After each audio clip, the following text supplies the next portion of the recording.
बिस्मिल्लाहिर्रहमानिर्रहीम। अस्सलामु अलैकुम। आज हमारा जो सीरा का सेशन है वो जो हिजरत हुई मक्का से मदीना, नबी करीम सल्लल्लाहु अलैहि वसल्लम ने जो हिजरत की है मक्का से मदीना, आज हम उस टॉपिक के ऊपर डिस्कस करेंगे। इससे जो पिछला हमारा सीरा का सेशन था उसमें हमने बैत उक़बा, जो दो बैत उक़बा हुई थी उनके बारे में देखा था, उनके बारे में डिस्कस किया था। और फैज़ान थे, उन्होंने डिलीवर किया था लेक्चर, उनकी डिटेल बताई थी हमें। आज ऐसे ही हम एक नए फेज में एंटर होने वाले हैं सीरा के, जो कि सेकंड फेज बनता है नबूवत का। पहला जो पूरा मक्की दौर था वो अल्हम्दुलिल्लाह हम लोग कवर कर चुके हैं।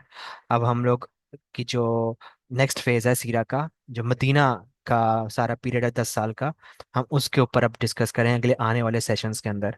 लेकिन आज हम लोग पहले यहाँ से ये जानने की कोशिश करेंगे कि हिजरत कैसे हुई, क्यों की, क्या वजह थी।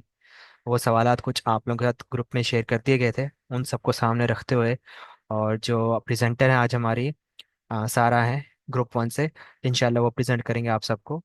और यहाँ से एक बस हम सब ने ज़रूर ख्याल रखना है कि यहाँ से एक एक नया आगाज़ होने लगा है सीरा का भी।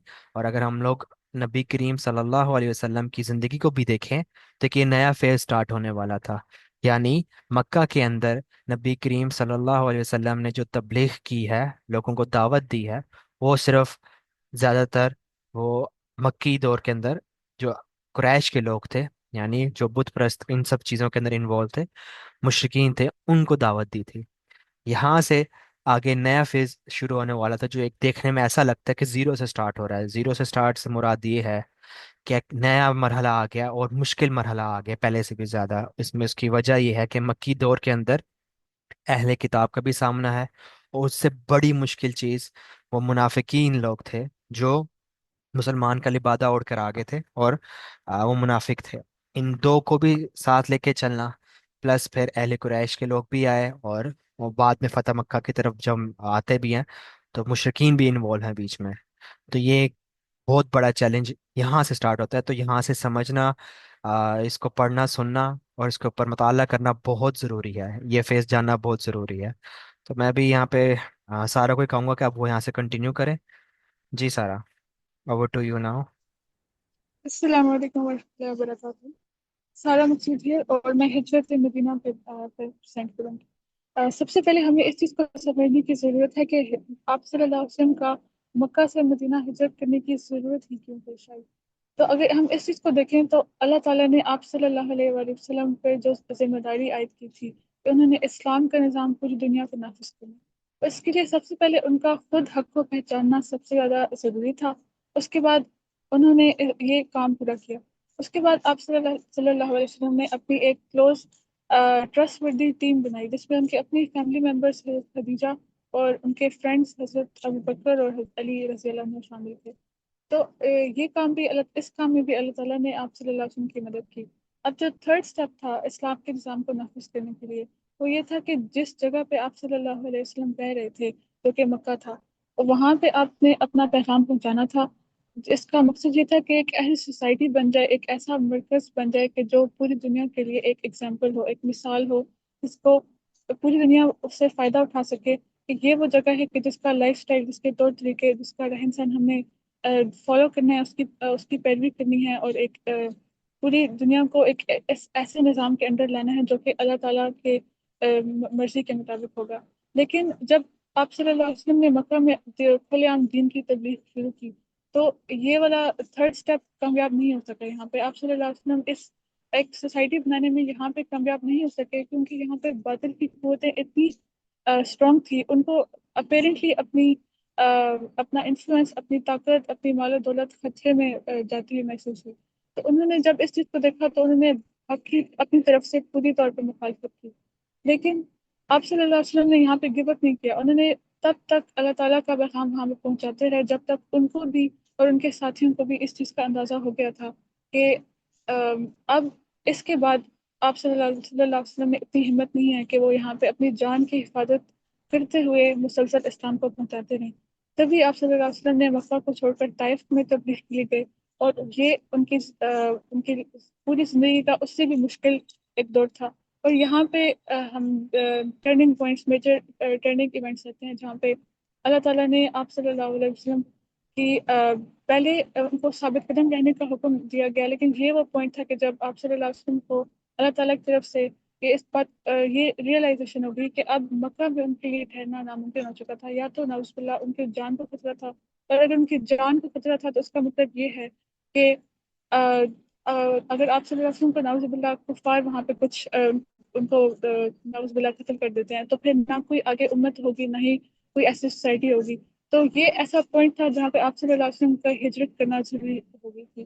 फर्स्ट स्लाइड में जो आप पॉइंट्स देख रहे हैं कि पिछली प्रेजेंटेशन में डिस्कस हो चुके हैं कि बैत अक़बा हुई, बैत अक़बा अव्वल थी, उसके बाद कुबरा, जिसमें आप अल्लाह ताला ने पहले से ही आप सल्लल्लाहु अलैहि वसल्लम की हिजरत करने से पहले से ही एक मदीना में एक सोसाइटी बनना शुरू हो गई थी, जहाँ पे मुसलमान हिजरत करके जाना शुरू हो गए थे। Next slide. इस दौरान ये हुआ कि अल्लाह ताला, नेक्स्ट स्लाइड प्लीज कर दें। जब आप सल्लल्लाहु अलैहि वसल्लम ने अम, इससे पिछली, सॉरी इससे पिछली दारुन नदवा की स्लाइड।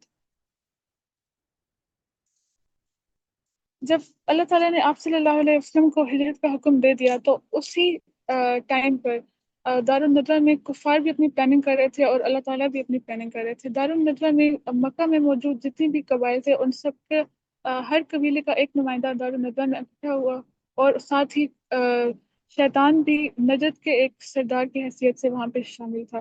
तो उन लोगों ने अपनी अब पूरी अक्ल और कुवत और अपनी तदाबीर इस्तेमाल करते हुए उन्होंने कोई ऐसी राय देने की कोशिश की कि जिससे हज़रत मोहम्मद सल्लल्लाहु अलैहि वसल्लम के इस मूवमेंट, इस कॉज को मुकम्मल तौर पर खत्म किया जा सके। सबने बेहतर से बेहतर राय देने की कोशिश की, लेकिन सबसे जो इसमें इवल और बुरी राय थी वो अबू जहल की थी, जिसको अपेरेंटली सबसे ज्यादा सराहा गया। उसने ये कहा था कि तमाम कबीले के लोगों में से हर एक नुमाइंदा तलवार ले और वो आधी रात को आप सल्लल्लाहु अलैहि वसल्लम पर इकट्ठे हमला करें। इससे यूं होगा कि आप सल्लल्लाहु अलैहि वसल्लम का खून तमाम कबीलों में बट जाएगा, और इस तरह आप सल्लल्लाहु अलैहि वसल्लम का खानदान मक्का के तमाम कबीलों से बदला नहीं ले पाएगा, तो उनको बदले में दियत कबूल करनी पड़ेगी, जिसकी वजह से आप सल्लल्लाहु अलैहि वसल्लम का भी खात्मा हो जाएगा, इस मूवमेंट का भी खात्मा हो जाएगा, और उनको भी कोई नुकसान नहीं पहुंचेगा। तो इस मौके पर अल्लाह ताला ने एक आयत नाजिल की, जिसमें अल्लाह ताला फरमाते हैं कि उधर वो प्लान करे थे और यहाँ अल्लाह ताला भी प्लान करे थे, एंड इसमें कोई डाउट नहीं है कि अल्लाह ताला is best of the planners. Next slide. इस मौके पर अल्लाह ताला का अब हम डिस्कस करते हैं कि अल्लाह ताला का प्लान क्या था। यहाँ पे अब सल्लल्लाहु अलैहि वसल्लम को वही के जरिए तमाम कुफार की प्लानिंग बता दी गई थी कि इस तरह उनकी जान को खतरा है, उन्होंने कब हिजरत करनी है, किसके साथ हिजरत करनी है, और किस मौके पर हिजरत करनी है। आप सल्लल्लाहु अलैहि वसल्लम ने हजरत अली को अपने घर बुलाया और उनको कहा कि तुम मेरी चादर लेकर यहाँ पे ओढ़ लो, यहाँ इस रात तुम यहाँ पे गुजारोगे, और तुम्हें अल्लाह ताला के फजल करम से कोई नुकसान नहीं पहुंचेगा। उसी घर के बाहर कुफार के कबीले, हर कबीले के नुमाइंदे हाथ लगा कर बैठे थे कि जो ही आप सल्लल्लाहु अलैहि वसल्लम बाहर निकलेंगे, और वो जो ही आधी रात होगी तो वो आप सल्लल्लाहु अलैहि वसल्लम के घर जाकर अपने उस मंसूबे को अमली जामा पहनेंगे। लेकिन ऐसा नहीं हो सका। और यहाँ पे एक बहुत इंपॉर्टेंट नोट करने की एक बात है, वो ये है कि हिजरत हिजरत से पहले आप सल्लल्लाहु अलैहि वसल्लम को साबित कदम रहने का कहा जा रहा था, और अल्लाह ताला की तरफ से डायरेक्ट मदद नहीं आती थी। मतलब अ, वही आती थी, आप सल्लल्लाहु अलैहि वसल्लम को सब्र करने की तलकीन की जाती थी कि आपने सब्र करना है, आपने साबित कदम रहना है। मुसलमानों को, नबी को सेम ये लेसन दिया जा रहा था। लेकिन जो ही हिजरत का हुक्म आता है, तो अल्लाह ताला की तरफ से डायरेक्ट मुसाती मदद आना शुरू हो जाती है। इवन हिजरत का जो पहला स्टेप है वो ही एक मौजूद से शुरू होता है। क्योंकि इसमें जब जो ही आप सल्लल्लाहु अलैहि वसल्लम घर से बाहर निकलते हैं, तो वो एक मुट्ठी भर मिट्टी उठाते हैं, और वो यूं उनकी तरफ फेंकते हैं कि वो हर कुफार, लाइक कुफार और आप सल्लल्लाहु अलैहि वसल्लम के दरमियान एक पर्दा हायल हो जाता है। ये पहला मुआजा था, अल्लाह ताला की तरफ से पहली एक डायरेक्ट मदद थी, जिसने आप सल्लल्लाहु अलैहि वसल्लम को वहां से हिजरत करने में मदद दी। इसके बाद आप सल्लल्लाहु अलैहि वसल्लम फौरन हजरत अबू बकर सिद्दीक के घर गए। वहां पर हजरत अबू बकर सिद्दीक अपनी ऊँटनियों के साथ कब से रेडी खड़े थे कि जो ही आप अलैहिस्सलाम आए तो वो उनके साथ हिजरत करके मदीना की तरफ रवाना हो जाए। और उसके अलावा आपकी बेटी अस्मा बिनते अबी बकर और आप अबू बकर सिद्दीक के बेटे अब्दुल्ला, वो लोग भी आपकी इस सफर में मदद करने को तैयार थे। तो सबसे पहले आप अलैहिस्सलाम हज़रत अबू बकर के साथ घर से निकले, उनकी बैक साइड से। और जो उन्होंने हिजरत का रास्ता मुंतखब किया था वो कॉमन रूट मुंतखब नहीं किया था। मदीना मक्का के नॉर्थ पे वाक़ है। और यूजली जो ट्रेड रूट और सफ़र करने का रास्ता लोग भी वहीं से जाते थे। लेकिन आप सल्लल्लाहु अलैहि वसल्लम ने एक कम्प्लीटली ऑपोजिट रूट लिया, जो कि उसके मदीना के बिल्कुल ऑपोजिट मक्का की दूसरी साइड पे है। वो वहां से निकले और 5 मील फासला तय करने के बाद वो खारे सोर पहुंच गए। पहाड़ में जो सोर का पहाड़ है उसमें खार था, तो उसी को खारे सोर कहा जाता है। वहां पर आप अलैहिस्सलाम और अबू बकर सिद्दीक ने 4 रोज तक वहां पर क्याम किया। और उस पॉइंट पे भी अल्लाह ताला की डायरेक्ट मदद हमें बहुत ही वाज़ह तौर पे नजर आती है। जब कुफारे मक्का को पता चला कि उनके हाथ से आप अलैहिस्सलाम निकल चुके हैं और उनका जो प्लान्ड असैसिनेशन जो थी, ये प्लान था, वो कामयाब नहीं हो सका। तो उन्होंने फिर खुलेआम ऐलान कर दिया कि जो मोहम्मद सल्लल्लाहु अलैहि वसल्लम को नाउजुबिल्लाह कैप्चर करके लाएगा, वेदर डेड और अलाइव, उसको इतना इतना इनाम दिया जाएगा। लेकिन इस खबर को सुनते ही मक्का के बहुत सारे लोग आप अलैहिस्सलाम को ढूंढने के लिए निकल पड़े। तो वहां पर भी हमें एक बहुत फेमस वाकया सुनने को मिलता है, जिसका जिक्र अल्लाह ताला ने कुरान में भी किया है कि वो लोग हर सौ तक आप अलैहिस्सलाम और उनके साथियों को ढूंढते इतने करीब आ चुके थे कि अगर वो सिर्फ नीचे देखते, अब उनको झुकने की जरूरत भी नहीं थी, सिर्फ उनकी नजरें नीचे होती और वो हज़रत अबू बकर और आप अलैहिस्सलाम को फौरन देख लेते। लेकिन वहां पे भी आप अलैहिस्सलाम ने एक बहुत ही तारीखी वाकया बयान वो हदीस बोली कि अबू बकर, तुम्हारा उन 2 लोगों के बारे में क्या ख्याल है जिनका तीसरा अल्लाह हो। और इस हदीस को इसलिए कोट किया जा रहा है बार बार, क्योंकि ये हमें एक बहुत इंपॉर्टेंट लेसन देता है कि unless and until we have full trust in Allah सुब्हानहू व तआला, हम उस तरह अपने टास्क को अकम्प्लिश नहीं कर सकते कि अगर ट्रस्ट का वो लेवल ना हो। Next slide. इस वाक्य को ध्यान में रखते हुए अगर हम इससे बहुत बड़ा लेसन अर्न कर सकते हैं कि अल्लाह ताला की राह में अगर हम इतना जो भी कदम उठा रहे हैं, अगर वो अल्लाह ताला पे ट्रस्ट करते हुए और पूरा अल्लाह ताला पे भरोसा करते हुए लेंगे, तो वो कई गुना बेहतर हो जाएगा और हमें अल्लाह ताला की मदद भी साफ साफ नजर आएगी। इसके बाद आप सल्लल्लाहु अलैहि वसल्लम वहाँ पे 4 रोज खारे सौर में और भी बहुत सारे ऐसे वाकयात हुए थे, जो इसमें आमिर बिन फीरा जो कि अबू बकर के गुलाम थे, वो बकरियां लेकर आते और वहां से उनसे आप सल्लल्लाहु अलैहि वसल्लम और अबू बकर सदीक अपना खाने का बंदोबस्त करते। उसके अलावा अस्मा बिन अबू बकर भी अब खाना लेकर आती रही उन्हीं 4 दिनों तक मुसलसल, और वहाँ खारे सौर तक पहुंचाती रही। और कुफारे मक्का इतने अपनी जीनियसनेस के बावजूद वो इन दोनों को ट्रेस नहीं कर सके। उसके अलावा एक तीसरा शख्स जो अब्दुल्ला बिन बिन अबू बकर थे, वो भी आते रहे मक्का से सारी खबरें लेकर, रात को आते आप अलैहिस्सलाम तक पहुंचाते और फिर फजर के टाइम सूरज तुलू होने से पहले निकल जाते। तो ये सारा काम कुरैश मक्का के होते हुए हो रहा था, और वो बहुत ही आसानी से हो रहा था। आसानी से मुराद है कि अल्लाह ताला की मदद के साथ हो रहा था। लेकिन कफार मक्का किसी उनके एक स्टेप को भी ट्रेस नहीं कर सके। तो यहाँ पे भी अल्लाह ताला की मदद का हमें खूब अंदाजा होता है कि जब हम एक बार अल्लाह पे भरोसा करके उसके रास्ते में निकल पड़ते हैं, तो या तो अल्लाह ताला की मदद हमारे साथ होती है। इसके बाद 4 दिनों के बाद जब आप अलैहिस्सलाम वहाँ से बहर अहमद के रास्ते से होते हुए हजरत अबू बकर सिद्दीक के साथ मदीना की तरफ रवाना थे, तो उस मौके पर मक्का में एक शख्स था, सराका बिन जाशम। उसको पता चला कि आप अलैहिस्सलाम उस रास्ते से गुजर रहे हैं, तो वो उनका पीछा करने के लिए इनाम की खातिर आप अलैहिस्सलाम के पीछे गया। वहां पर भी हमें ये नहीं देखने को मिलता है कि हर चीज अल्लाह ताला के ताबे हो गई थी। उसका सिराका बिन जाशिम का घोड़ा, उसकी उसकी कमान, उसका तीर, कुछ भी उसका साथ नहीं दे रहा था। क्यों? क्योंकि अल्लाह ताला ने अपने ये फैसला कर लिया था कि आप अलैहिस्सलाम ने मदीना ही जाना है। तो इससे ये चीज़ जाहिर होती है कि अल्लाह ताला की मर्जी के खिलाफ अगर हम अपनी जिंदगी में कोई काम करेंगे, तो सारी चीज़ें अल्लाह ताला के ही ताबे हैं। इसलिए इस बेटर फॉर अस कि अगर हम अल्लाह ताला के ही बताए हुए रास्ते पर चलें, तभी कामयाबी यकीनी है। आप सल्लल्लाहु अलैहि वसल्लम मदीना की तरफ सफ़र करते हुए, इसके बाद जिस रास्ते में गुजरे, तो वहाँ पे एक और भी बहुत फेमस वाक़या है, उम्मे माबद का वाक़या। सफ़र करते हुए उम्मे एक खातून थी, उम्मे माबद। वो उनकी झोंपड़ी पर रुके। वहां पर भी उनके पास खाने पीने को कुछ नहीं था, तो सिवाय एक बकरी के, जो कि पहले से ही बहुत ज्यादा कमजोर थी। लेकिन आप सल्लल्लाहु अलैहि वसल्लम की वजह से उन्होंने वो उस बकरी अपेरेंटली इतना उससे काफी उन्होंने एक पूरे खानदान को फीड करने के लिए इतना दूध उनको वहां पे मुयसर आया। और सब लोगों ने शेर होकर पिया और फिर वो लोग वहां से चले गए। बाद में उम्मे माबद के हस्बैंड आए, उनका शोर, उन्होंने पूछा कि यहाँ पे ऐसा कौन सा आदमी गुजरा है कि जिसकी वजह से इतनी बरकत पैदा हुई। तो उनने उनका जिस वे में हुलिया बयान किया, वो उस हुलिये को बहुत सारी अहादीस में और बहुत सारी किताबों में रिवायत किया जाता है कि उन्होंने इतनी खूबसूरती से आप सल्लल्लाहु अलैहि वसल्लम को ना जानते हुए भी उन्होंने और इतने अच्छे से उनको डिस्क्राइब किया कि उनकी इस पता चल जाता है कि ये कोई नबी ही होगा। आप सल्लल्लाहु नेक्स्ट स्लाइड। इस स्लाइड में नेक्स्ट स्लाइड में आप सल्लल्लाहु अलैहि वसल्लम की जर्नी का बताया जा रहा है कि उन्होंने मदीना से ऑपोजिट रूट लेके मक्का की तरफ सफर किया और फिर गारे सोर में क़याम किया। अ, आप सल्लल्लाहु अलैहि वसल्लम का मदीना पहुंचने से पहले और भी बहुत सारे लोगों से वास्ता पड़ा, जिनमें दो लोग आते हैं। एक बुरीदा असलमी, जो कि वो भी सराका बिन जाशिम की तरह इनाम की खातिर ही निकले थे। लेकिन वहां पे उनके आप सल्लल्लाहु अलैहि वसल्लम से जब बातचीत हुई, उनको जाना पहचाना, तो वहीं पर वो अपने 70 आदमियों समेत इन्होंने ईमान को वो ईमान ले आए उन पे।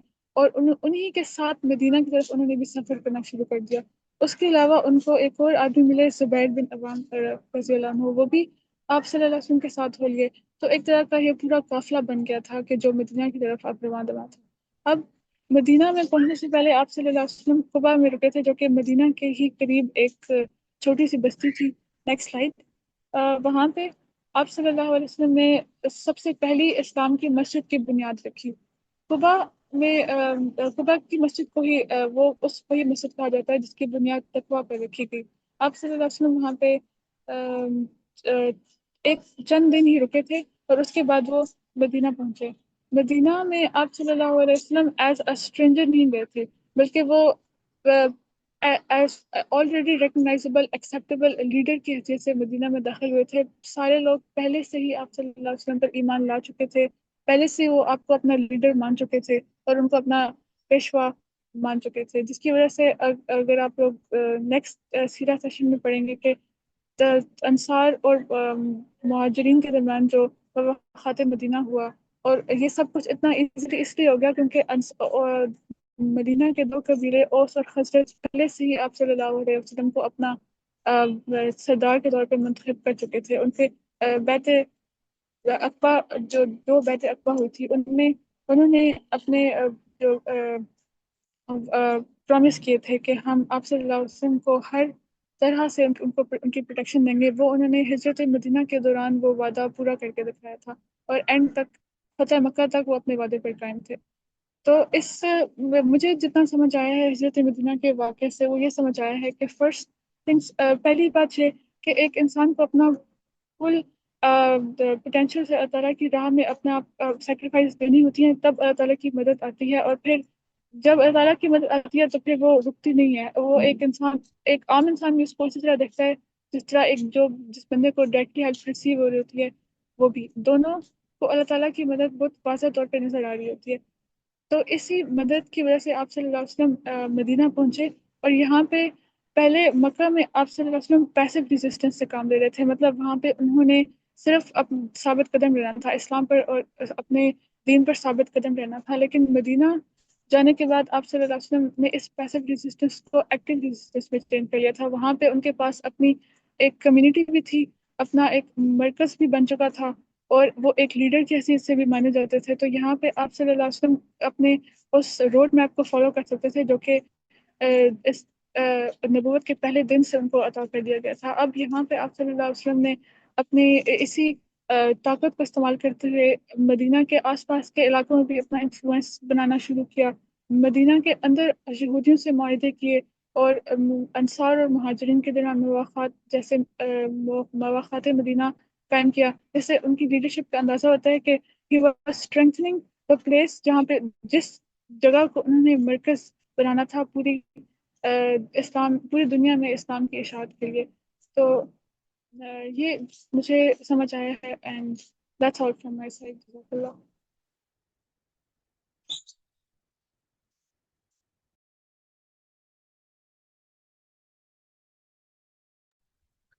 जज़ाकल्ला खैर।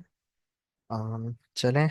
माशाल्लाह अल्हम्दुलिल्लाह, आपने जो ये सफ़र था मक्का से मदीना का, आपने अल्हम्दुलिल्लाह बहुत अच्छे से एक्सप्लेन किया है। नाउ अब हम एक काम करते हैं, हम सबको परमिशन देते हैं कि सब अपने आप को अनम्यूट कर सकते हैं, हैंड रेस भी करें, क्योंकि ये सफ़र एक ऐसा है जिसको सफ़र को अगर मैं अपने ही कुछ चंद अल्फाजों में एक्सप्लेन करूँ छोटा सा, वो ये कि जब आप दीन का काम करते हैं और अल्लाह की राह में चलने की कोशिश करते हैं अल्लाह की रज़ा हासिल करने के लिए, तो आपको अपने ज़िंदगी के उस सफ़र के अंदर जब आप एक ऐसी नौयत पे पहुंच जाते हैं, ऐसी एक पोजीशन पे पहुंच जाते हैं, तो आपको लाजमी हिजरत करनी पड़ती है। हिजरत के बगैर आप यहाँ से एक अंदाज़ा लगा लें कि आपका सफ़र मुकम्मल नहीं हो सकता। जो अल्लाह सुब्हानहू ताला आपसे काम लेना चाह रहे हैं, आप जिस फील्ड के एक्सपर्ट हैं, आपने वो चीज़ डिलीवर करनी है, तो आपको उसके लिए कहीं ना कहीं हिजरत लाजमी करनी पड़ेगी। तो ये उन सब के लिए भी, आप उन जितने भी आलिम, जितने भी उन लोगों को देखते हैं जो अल्लाह और रसूल की बात करते हैं, तो उनकी ज़िंदगी में भी एक ऐसा मोड़ लाजमी आता है जहाँ पे उनको हिजरत करनी पड़ती है। चाहे वो शहर टू शहर हो या एक मुल्क से दूसरे मुल्क का हो, लेकिन हिजरत ज़रूर होती है। तो अब हमें अंदाज़ा लगाना चाहिए कि हम अभी तक सीरा को अगर देखें, हम अपनी पर्सनल लाइफ में अभी तक सीरा के किस फेज के ऊपर खड़े हुए हैं। क्या आया हम लोग पहले 3 साल के ऊपर खड़े हैं, जो कि सिर्फ अभी पब्लिकली दावत देने का हुक्म नहीं आया था। अभी हम सिर्फ जो क्लोज सर्कल के लोग हैं, अपने घर वाले हो गए, क्या उन्हीं को सिर्फ दावत दे रहे हैं, या हम इस फेज में एंटर हो चुके हैं कि हम लोग पब्लिकली लोगों को दावत देना शुरू कर दिए, प्राइवेट से निकल के पब्लिकली दावत दे रहे हैं। और उसके अंदर हम लोग किस स्टेज पे पहुंच चुके हुए हैं? क्या हम लोग लोगों को दलील से बात समझाने की कोशिश कर रहे हैं? क्या हम लोग लोगों के मुश्किलात का सामना कर रहे हैं? क्या हम लोग के ऊपर ऐसे वो बातें, वो ऐसे प्रॉब्लम्स आ रही हैं जिस तरह सहाबा कराम को आया करती थी? जाहिर सी बात है हमारा वो लेवल तो नहीं है, लेकिन हम एक कंपैरिजन करें, क्योंकि हमने और आगे क़यामत तक आने वाले सब लोगों ने दीन का काम करना है, अल्लाह की राह के लिए कोशिश करनी है, ताकि उस राह पे चल के कामयाबी हासिल कर सके। तो ये कंपैरिजन ज़रूरी समझना कि हम सीरा से अपने लाइफ को कैसे कंपेयर कर सकते हैं। ये मैं इसलिए बात कर रहा हूँ क्योंकि इसके बाद से एक नया फेज शुरू होगा। अभी वो फेज शुरू होगा कि आप जब अगर अपनी लाइफ को समझें, तो आपका फिर एक ऐसा 10 साल 13 साल के बाद, सीरिया का अगर सिर्फ देखा जाए, अब आपके 2 साल भी हो सकते हैं, 3 साल भी हो सकते हैं, ये अल्लाह ही जानते हैं, लेकिन उसके बाद आपका ऐसा नेटवर्क बनना शुरू हो जाएगा, आप ऐसे प्लेटफॉर्म पे चले जाएंगे जिसके थ्रू आप सिर्फ एक लिमिटेड मुस्लिम्स सोसाइटी को ही नहीं टारगेट कर रहे होंगे। आपके ऑडियंस जो हो जाएगी वो फिर नॉन मुस्लिम भी उसमें आ जाएंगे, या फिर वो दूसरी नेशनैलिटी के लोग भी आ जाएंगे, सिर्फ पाकिस्तानी नहीं होंगे, वो कोई और जबान भी बोलते होंगे। तो हमें इस लेवल का ट्रेन होना है कि नबी करीम सल्लल्लाहु अलैहि वसल्लम कहाँ मुशरिकीन, कहाँ अहले किताब, और कहाँ फिर मुनाफिकीन। और जो सबसे बड़ी एक प्रॉब्लम है मुसलमानों के अंदर भी, कि वो मुनाफिकीन का शर जो है वो बाकी है और वो चलता रहेगा, उससे बचना बहुत ज़रूरी है, उसको समझना बहुत ज़रूरी है। तो ये चीज़ है। अब आप सब वन बाय वन आए और माइक पे आके अपने पॉइंट्स बताएं, कुछ ऐड ऑन करें, क्योंकि ये एक ऐसा सेशन है, इसके बाद हम एक नए फेज में एंटर हो रहे हैं। तो यहाँ पे कुछ ग्रिप हमारी स्ट्रांग होना बहुत ज़रूरी है। आप सब हैंड रेस कर लें जिसने कुछ ऐड करना है, या किसी का सवाल है। मैं उम्मीद तो करता हूँ कि सब ऐड करने ही आएंगे, तो ऐड करने लाजमी है जी। फारिस। जी अस्सलाम वालेकुम अजान भाई। ठीक हैं आप? वालेकुम सलाम जी, अल्हम्दुलिल्लाह। जी अजान भाई, मेरा एक सवाल था। वो ये था मासूमाना सवाल कि हज़रत मोहम्मद सल्लल्लाहु अलैहि वसल्लम ने मदीना ही क्यों चूज़ किया? और मतलब पहले कोई हिजरत हो चुकी थी, या सहाबा कराम को पता था? मतलब हिजरत के लिए मदीना ही क्यों स्पेसिफिकली चूज़ किया गया? कोई और शहर भी हो सकता था, जैसे अबहा है, बाहा है, और भी काफ़ी ज़्यादा सिटीज़ हैं। तो ये प्लीज़ बताइएगा। अच्छा, जियोग्राफिकली देखा जाए और जियो पॉलिटिक्स भी देखी जाए, तो उससे भी अंदाजा बहुत अच्छी तरह से होता है कि मदीना ही क्यों। मक्का के जो दूसरी साइड बनती थी वहां पहले हिजरत कर चुके हैं, वहां का क्या रिस्पॉन्स आया था, एक ये चीज थी। ताइफ की तरफ और जो हबशा की तरफ हिजरत हुई थी, उधर का रिस्पॉन्स क्या था, और उधर के लोग कहाँ किस तरह के थे, वहां पे क्या मुश्किलात आई थी। इसके बरअक्स जो बेस्ट अप्रोच थी, जहाँ पे ज्यादा एक पावर है, जहाँ पे ज्यादा लोग हैं, जहाँ पे ज़्यादा सोसाइटीज़ रहती हैं। सोसाइटी से मुराद अहले किताब भी हैं, और फिर वहाँ पे मुशरिक भी हैं। और फिर ये अप्रोच जाती है ऊपर तक की तरफ। आबाद तो बहुत साइड पे लगता है, तो वो बहुत छोटा इलाका है, उस वक्त पता नहीं आबाद होगा भी नहीं होगा इस तरह का जिस तरह का आज है आबाद सऊदी अजान अरब भाई। में। जी जी। हाँ, वो माहिर भाई कह रहे हैं कि प्रेजेंटर को आंसर करने दें हजरत। अरे नहीं नहीं, कोई बात नहीं, मेरा अजान चलें भाई जी से। जी। मैंने मैसेज नहीं देखा, मैसेज में किया उन्होंने? कहाँ पे कहा है उन्होंने?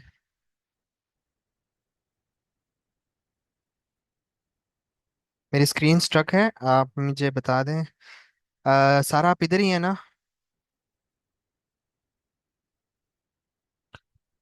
यस, मेरा इंटरनेट इशू कर रहा है। मेरी आवाज़ आ रही है आप लोगों को? जी आ जी, रही आ है रही। आपकी आवाज। अच्छा। चलें सारा, आप आंसर कर दें। मैंने रहीकुल मखतूम में एक हदीस पढ़ी थी, उसमें लिखा हुआ है कि आप सल्लल्लाहु अलैहि वसल्लम ने मुसलमानों से फरमाया कि मुझे तुम्हारे हिजरत का मकाम दिखाया गया है, जो कि एक दो लावे की पहाड़ियों के दरमियान एक नखलस्तानी इलाके में वाक़ है। तब मैंने ये इस तरह पढ़ी थी। और उसके अलावा मुझे अपना मेरा ओपिनियन ये है कि मदीना के लोगों ने खुद ही तो आप सल्लल्लाहु अलैहि वसल्लम को एक्सेप्ट किया था, उनको दावत दी थी और उनको बुलाया था, तो उनका वहां पे जाना बनता था।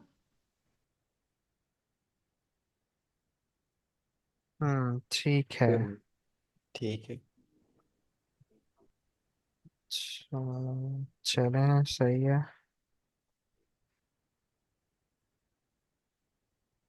ठीक हो गया जी। किसी और का कोई सवाल है, और कोई और ऐड करना चाहता है तो ज़रूर सामने आए। अस्सलाम वालेकुम। जी वालेकुम अस्सलाम। अजान भाई, मैं ये पूछना चाह रही थी, बल्कि मैं चाह रही थी कि इसको थोड़ा सा डिस्कस कर लें, क्योंकि नबी पाक सल्लल्लाहु अलैहि वसल्लम ने मदीना कुबा में एंटर होकर पहला काम मस्जिद तामीर करना किया था। तो थोड़ी सी मस्जिद की अहमियत तो मैं चाह रही थी कि सोसाइटी में, इस्लामी सोसाइटी में इसकी क्या अहमियत है, और पहला काम नबी पाक सल्लल्लाहु अलैहि वसल्लम ने मस्जिद तामीर करना क्यों किया था, इसको थोड़ा सा डिस्कस कर लें अगर। ठीक है जी। सारा इस पे आप क्या कहेंगे?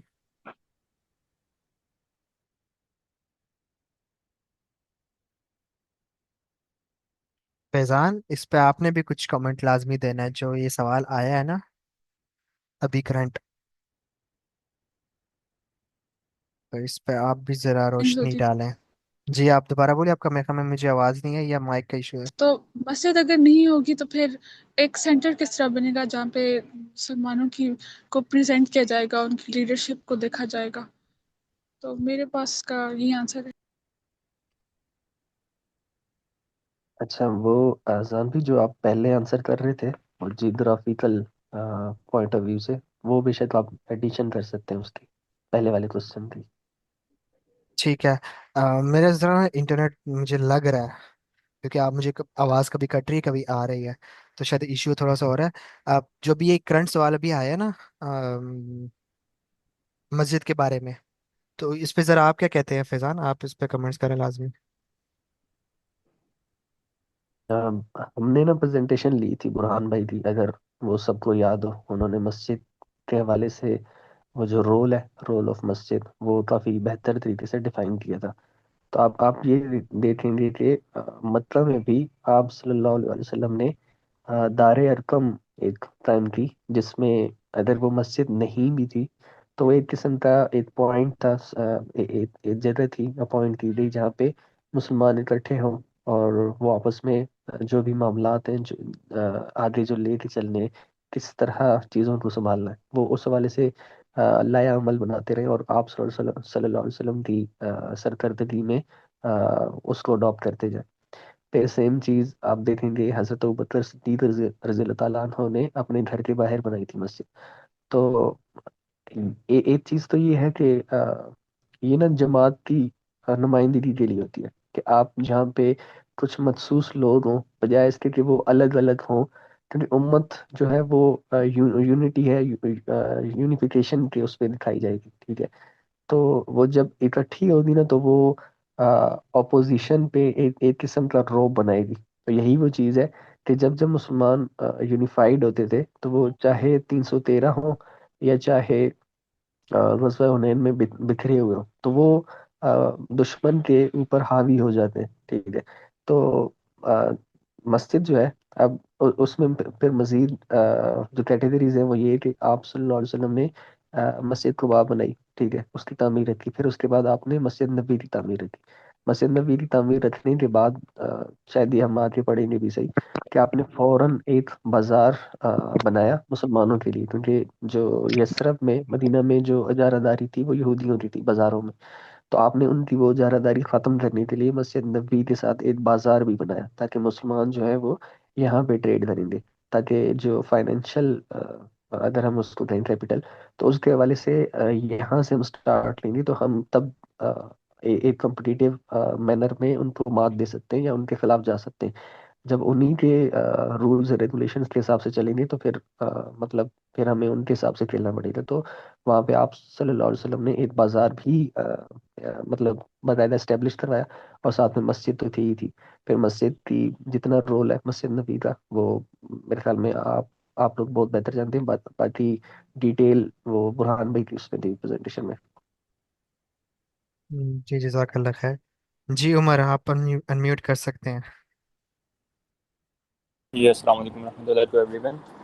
मैं इसमें जवाब तो नहीं देना चाहूँगा, लेकिन मैं एक चीज़ ऐड करना चाहूँगा जिसको मैं चाहूँगा कि बाकी सब भी डिस्कस करें। कि जब रियासत मदीना जब कायम हुई, जब मुसलमानों को मतलब एक अल्लाह ताला का निज़ाम कायम होना था, तो उस निज़ाम को कायम होने के लिए एक इंस्टीट्यूशन की भी ज़रूरत थी। तो मस्जिद को कायम करने की सबसे बड़ी कंट्रीब्यूशन जो है एक निज़ाम कायम करने के अंदर थी। सूरह जुमा भी हम जब पढ़ें तो उसके तर्जुमे में भी हमें इसकी जो है इम्पोर्टेंस पता चलेगी, मेंबर की इम्पोर्टेंस पता चलेगी। जिस तरीके से मेंबर पे अवामुन्नास के जो इश्यूज़ है वो एड्रेस हुआ करते थे और स्ट्रेटजीज़ बनाया करते थे नबी अकरम सल्लल्लाहु अलैहि वसल्लम। तो बेसिकली जो मस्जिद कायम करने का की जो एसेंस है वो यही है कि जब एक इस्लाम की रियासत और अल्लाह ताला का निज़ाम कायम हो जाए, तो अब इस बात की इम्पोर्टेंस है कि मस्जिद कायम की जाए और नमाज जुम्मा पढ़ाई जाए और इसके अंदर अक़वाम नास के इश्यूज़ डिस्कस किए जाएँ। ठीक हो गया। जी महिर। अस्सलाम वालेकुम। मेरी आवाज़ आ रही है सही? जी वालेकुम सलाम आ रही है। देखिए, मस्जिद के एसेंस को समझने के लिए ना मस्जिद के रोल समझने पड़ेंगे हमें। और मस्जिद के तीन रोल्स होते हैं। पहला है एकेडमिक रोल, दूसरा है सोशल रोल, और तीसरा है सबसे इम्पोर्टेंट पॉलिटिकल रोल। और ये तीनों रोल जो है वो आज हमारी मस्जिद पूरा नहीं कर रही, चाहे वो कहीं की भी मस्जिद हो, पाकिस्तान की हो, इंडिया की हो, अमेरिका की हो, कहीं की भी वो मस्जिदें हमारा रोल पूरा नहीं कर रही। अब इसका जो सबसे पहला रोल है, एकेडमिक रोल, ये समझना बहुत ज़रूरी है। देखिए, मस्जिद शुरू से प्रोफेट सल्लल्लाहु अलैहि वसल्लम के दौर से इल्म का गढ़ थी, द सेंटर ऑफ लर्निंग। और हजरत उमर ने तो ये स्टेट की ड्यूटी लगा दी थी कि मस्जिद के जरिए तालीम होगी और तमाम बच्चे, तमाम स्टूडेंट्स मस्जिद में आकर एजुकेशन हासिल करेंगे। तो ये एक प्रॉपर स्टेट ड्यूटी थी जो हजरत उमर रदी अल्लाह तआला अन्हु ने इम्प्लीमेंट की थी। और एजुकेशन उस टाइम पर मस्जिद में ऐसे होती थी कि क्लस्टर्स बनते थे। हर क्लस्टर को का एक अपना टीचर होता था और स्टूडेंट्स उसके अंडर स्टडी करते थे। तो ये एक बहुत बड़ा रोल है। और फिर आप हिस्ट्री में, अगर आप हिस्ट्री पढ़ेंगे तो आपको पता चलेगा कि जैसे जैसे वक्त गुजरता गया तो क्लस्टर्स की अमाउंट ग्रो होती गई। और इतनी ग्रो हो गई कि इब्ने बतूता अपनी बुक में बताते हैं कि उन्होंने एक सिंगल मस्जिद में 400 से 500 क्लस्टर्स देखे हैं। और एक क्लस्टर में 10 से 12 लोग होते हैं। तो बताने की बात यह है दैट इन इस्लामिक हिस्ट्री मस्जिद were the first school and universities. हर मस्जिद या तो खुद एक स्कूल था या फिर मस्जिद के साथ ही बिल्कुल स्कूल अटैच था। और सारे के सारे सब्जेक्ट्स उसमें पढ़ाए जाते थे जब गोल्डन एज ऑफ हिस्ट्री में। और people came to learn the Quran, हदीस, Arabic language and also other subjects like mathematics, astronomy, philosophy, medical, geography, और तमाम सब्जेक्ट्स मस्जिद के अंदर पढ़ाए जाते थे। और सिर्फ मुसलमान नहीं बल्कि मस्जिद में तालीम हासिल करने वाले लोग नॉन मुस्लिम्स भी थे। और ये भी हिस्ट्री से प्रूवन है। और इसकी सबसे बड़ी एग्जाम्पल है अल हज़र यूनिवर्सिटी। इसकी आप हिस्ट्री स्टडी करें तो आपको पता चलेगा कि ये पहले मस्जिद ही थी जिसमें सारे सब्जेक्ट्स पढ़ाए जाते थे। और सिर्फ नॉन मुस्लिम मुस्लिम नहीं आते थे बल्कि नॉन मुस्लिम्स भी इसमें आके हम मुसलमानों से एजुकेशन हासिल करते थे और अरबिक लैंग्वेज भी सीखते थे। जैसे आज इंग्लिश हम सीखते हैं, वैसे वो लोग अरबिक सीखते थे क्योंकि हम लोग वाले थे, हम लोग डोमिनेंट थे। और ये सब काम मस्जिद से हो रहे थे। फिर दूसरा इसका पॉलिटिकल रोल बहुत इंपॉर्टेंट है कि जो भी हमारे स्टेट के पॉलिटिकल अफेयर्स हैं, उम्मत मुस्लिमा के पॉलिटिकल अफेयर्स हैं, वो मस्जिद में हल होने चाहिए, जो कि आज नहीं हो रहे। बल्कि पॉलिटिक्स तो वहां से निकाल ही दी हल के बजाय। और मस्जिद की हायरार्की को भी हमें समझना चाहिए कि सबसे पहले जो सबसे नीचे लेवल की मस्जिद होती है वो होती है जामिया मस्जिद, जिसके अंदर तमाम इलाके के लोग, जिसके अंदर जुम्मा होता है, तमाम इलाके के लोग आते हैं, इलाके की, अपने मोहल्ले की उसके अंदर प्रॉब्लम डिस्कस होती है। ये मैं आइडियल बता रहा हूँ कि ये ऐसा होना चाहिए, इस्लाम में ये होता है। फिर जामी मस्जिद के बाद आती है सिटी मस्जिद, जिसके अंदर पूरे शहर का निज़ाम डिस्कस किया जाता है, प्रॉब्लम डिस्कस की जाती है, तमाम पूरे शहर से तमाम जगहों के लोग आते हैं और आपस में बात करते हैं, इंटरेक्शन करते हैं। उसके बाद होती है एक सूबाई मस्जिद, जो तमाम सूबे की मस्जिद होती है, वो एक सिंगल मस्जिद होती है। और उसके बाद एक नेशनल मस्जिद होती है, जो कि पूरे पाकिस्तान की समझ लें आप एक मस्जिद है, वो आप कोई भी कर सकते हैं। और उसके अंदर वो तमाम पूरे पाकिस्तान के प्रॉब्लम्स डिस्कस होंगे। और जो उस वक्त का स्टेट का लीडर है, उसको मस्जिद में हाजिर होना पड़ेगा, उसके पास ऑप्शन नहीं है, उसके पास चॉइस नहीं है, उसको हाजिर होना पड़ेगा। और पब्लिक के साथ इंटरेक्शन करना पड़ेगा, और सवाल जवाब उससे होंगे और उसको जवाब देने पड़ेंगे। और उसके बाद सबसे बड़ी मस्जिद आती है मस्जिद अल हरम, जिसका एसेंस हम भूल गए। हम समझते हैं कि बस ये हज करने के लिए बुला लिया, उम्रे करने के लिए बुला लिया। बल्कि इसका अगर आप फिलोसफी में इन डेप्थ में जाएं तो ये बहुत ब्रॉड की फिलोसफी है कि हज अल्लाह ताला ने क्यों रखा, क्यों रुकन बनाया, और क्यों हम मुसलमान जाते हैं। आप उसकी पावर देखें कि तमाम दुनिया के मुसलमान एक ही पॉइंट पे जाके मिलते हैं। ये कितनी बड़ी पावर है हमारे पास यूनिटी की, लेकिन हम उसको यूज नहीं कर रहे। आज यहूदी ये चार हैं, यहूदियों का एक प्लान है, एक प्रोटोकॉल है ये, कि तमाम यहूदी अर्जेंटीना में है, कोई ब्राजील में है, कोई पाकिस्तान में है, कोई कहीं पे, जहाँ कहीं से भी यहूदी है, वो तमाम यहूदी इसराइल में आके मिल जाए। ये उनका एक प्लान है जो कि नहीं पूरा हो पा रहा। जब तक ये नहीं पूरा होगा, उनके बाकी के प्लान वो पूरा नहीं कर पाएंगे। ये तालमुद में लिखा हुआ है। और जो वो पूरा करना चाह रहे हैं, वो पावर हमें अल्लाह ताला ने दी हुई है मस्जिद अल हराम, कि जहाँ पे तुम्हारी यूनिटी है, यहाँ पे तुम सब आते हो, यहाँ पे आके डिस्कस करो, यहाँ पे आके उम्मत के मसले हल करो। लेकिन हम वो सब भूल चुके हैं। तो मकसद ये है बताने का कि मस्जिद के ये तीन रोल्स हैं, पॉलिटिकल, एकेडमिक और सोशल। इन तीन रोल्स को पूरा करने के लिए नबी सल्लल्लाहु अलैहि वसल्लम ने मस्जिद को कायम किया था। जज़ाकल्लाह खैर। जी माशाल्लाह। जी निम्रा। अस्सलाम वालेकुम। मैं ये पूछना चाह रही थी कि जो भी हमने हिजरत वाले टॉपिक पर डिस्कशन की है, तो इसमें हिजरत की जो सिग्निफिकेंस है आज के दौर में हमारे लिए, वो क्या है? मतलब अगर अभी आपने सेशन में कहा कि पहला फेज था इस्लाम आया, उसके बाद पब्लिक प्रीचिंग नहीं थी, उसके बाद आहिस्ता आहिस्ता पब्लिक को प्रीच किया गया इस्लाम। फिर उसके बाद जब वहां से रेजिस्टेंस जो है वो आई, उसके बाद हिजरत हो गई। तो हम कौन से फेज में हैं और हमारे लिए हिजरत का पॉइंट कहाँ स्टैंड करता है? क्योंकि मुझे तो हम पहले फेज में भी नजर नहीं आते। तो बाकी पॉइंट्स कब आते हैं, कहाँ आते हैं? और हमारे लिए अगर हिजरत का टॉपिक हम उसको स्पेसिफिकली स्टडी करें, तो हम कहाँ स्टैंड करते हैं इस सारे पार्ट में? इम्पोर्टेंट सवाल है बहुत। जी सारा, आप इनको एड्रेस करें।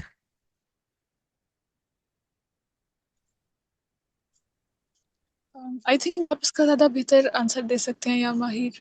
वैसे मेरे ज़हन में ये है कि हम स्टेप वन पर ही हैं, क्योंकि जब तक हम अपने अपने दोस्तों और ख़ानदान में ही इस्लाम को नहीं पहुंचा सकते, तो रेजिस्टेंस का तो मरहला आना ही नहीं है। क्योंकि हम अपने तक ही इस्लाम को अगर लेके बैठे रहेंगे, तो ये भी एक तरह से अल्लाह ताला की तरफ से एक आजमाइश ही है कि आपके पास इल्म तो है, लेकिन हम पहुंचा नहीं रहे। और अगर पहुंचा भी रहे हैं, तो इस तरह के किसी पे उसका कोई अमली नमूना नहीं दे पा रहे। तो दैट्स इट। जी कोई और आंसर करेगा, क्योंकि ये सवाल बहुत इम्पोर्टेंट सवाल है। एनीवन? अगर हम लोग बात करें ना कि हम लोग किस तरह के एरिया में हैं, जैसा मतलब हम लोगों को जो फील्ड बना के दिया गया है नेचुरली, कोई हमने खुद इसमें हमारा कमाल तो नहीं है, लेकिन ये तो मक्का से भी वर्स्ट सिचुएशन जो है वो हमें बना बना के दी गई है।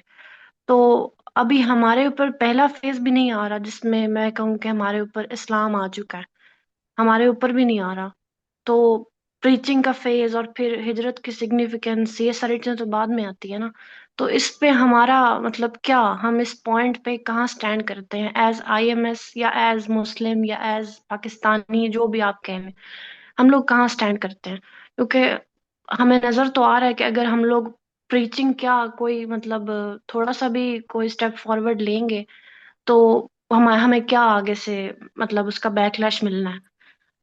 लेकिन क्या इसकी रीजन यही है कि हम लोग खुद भी पार्ट वन में ही पूरे नहीं है, शायद इसीलिए हम लोग आगे किसी फेज में जा ही नहीं पा रहे हैं? या फिर क्या है इसकी जी। रीजन है, आपको रीजन क्या लगती है बेसिकली? जी, कोई ऐड करेगा इस सवाल का अगला पार्ट जो कि जवाब कहलाता है?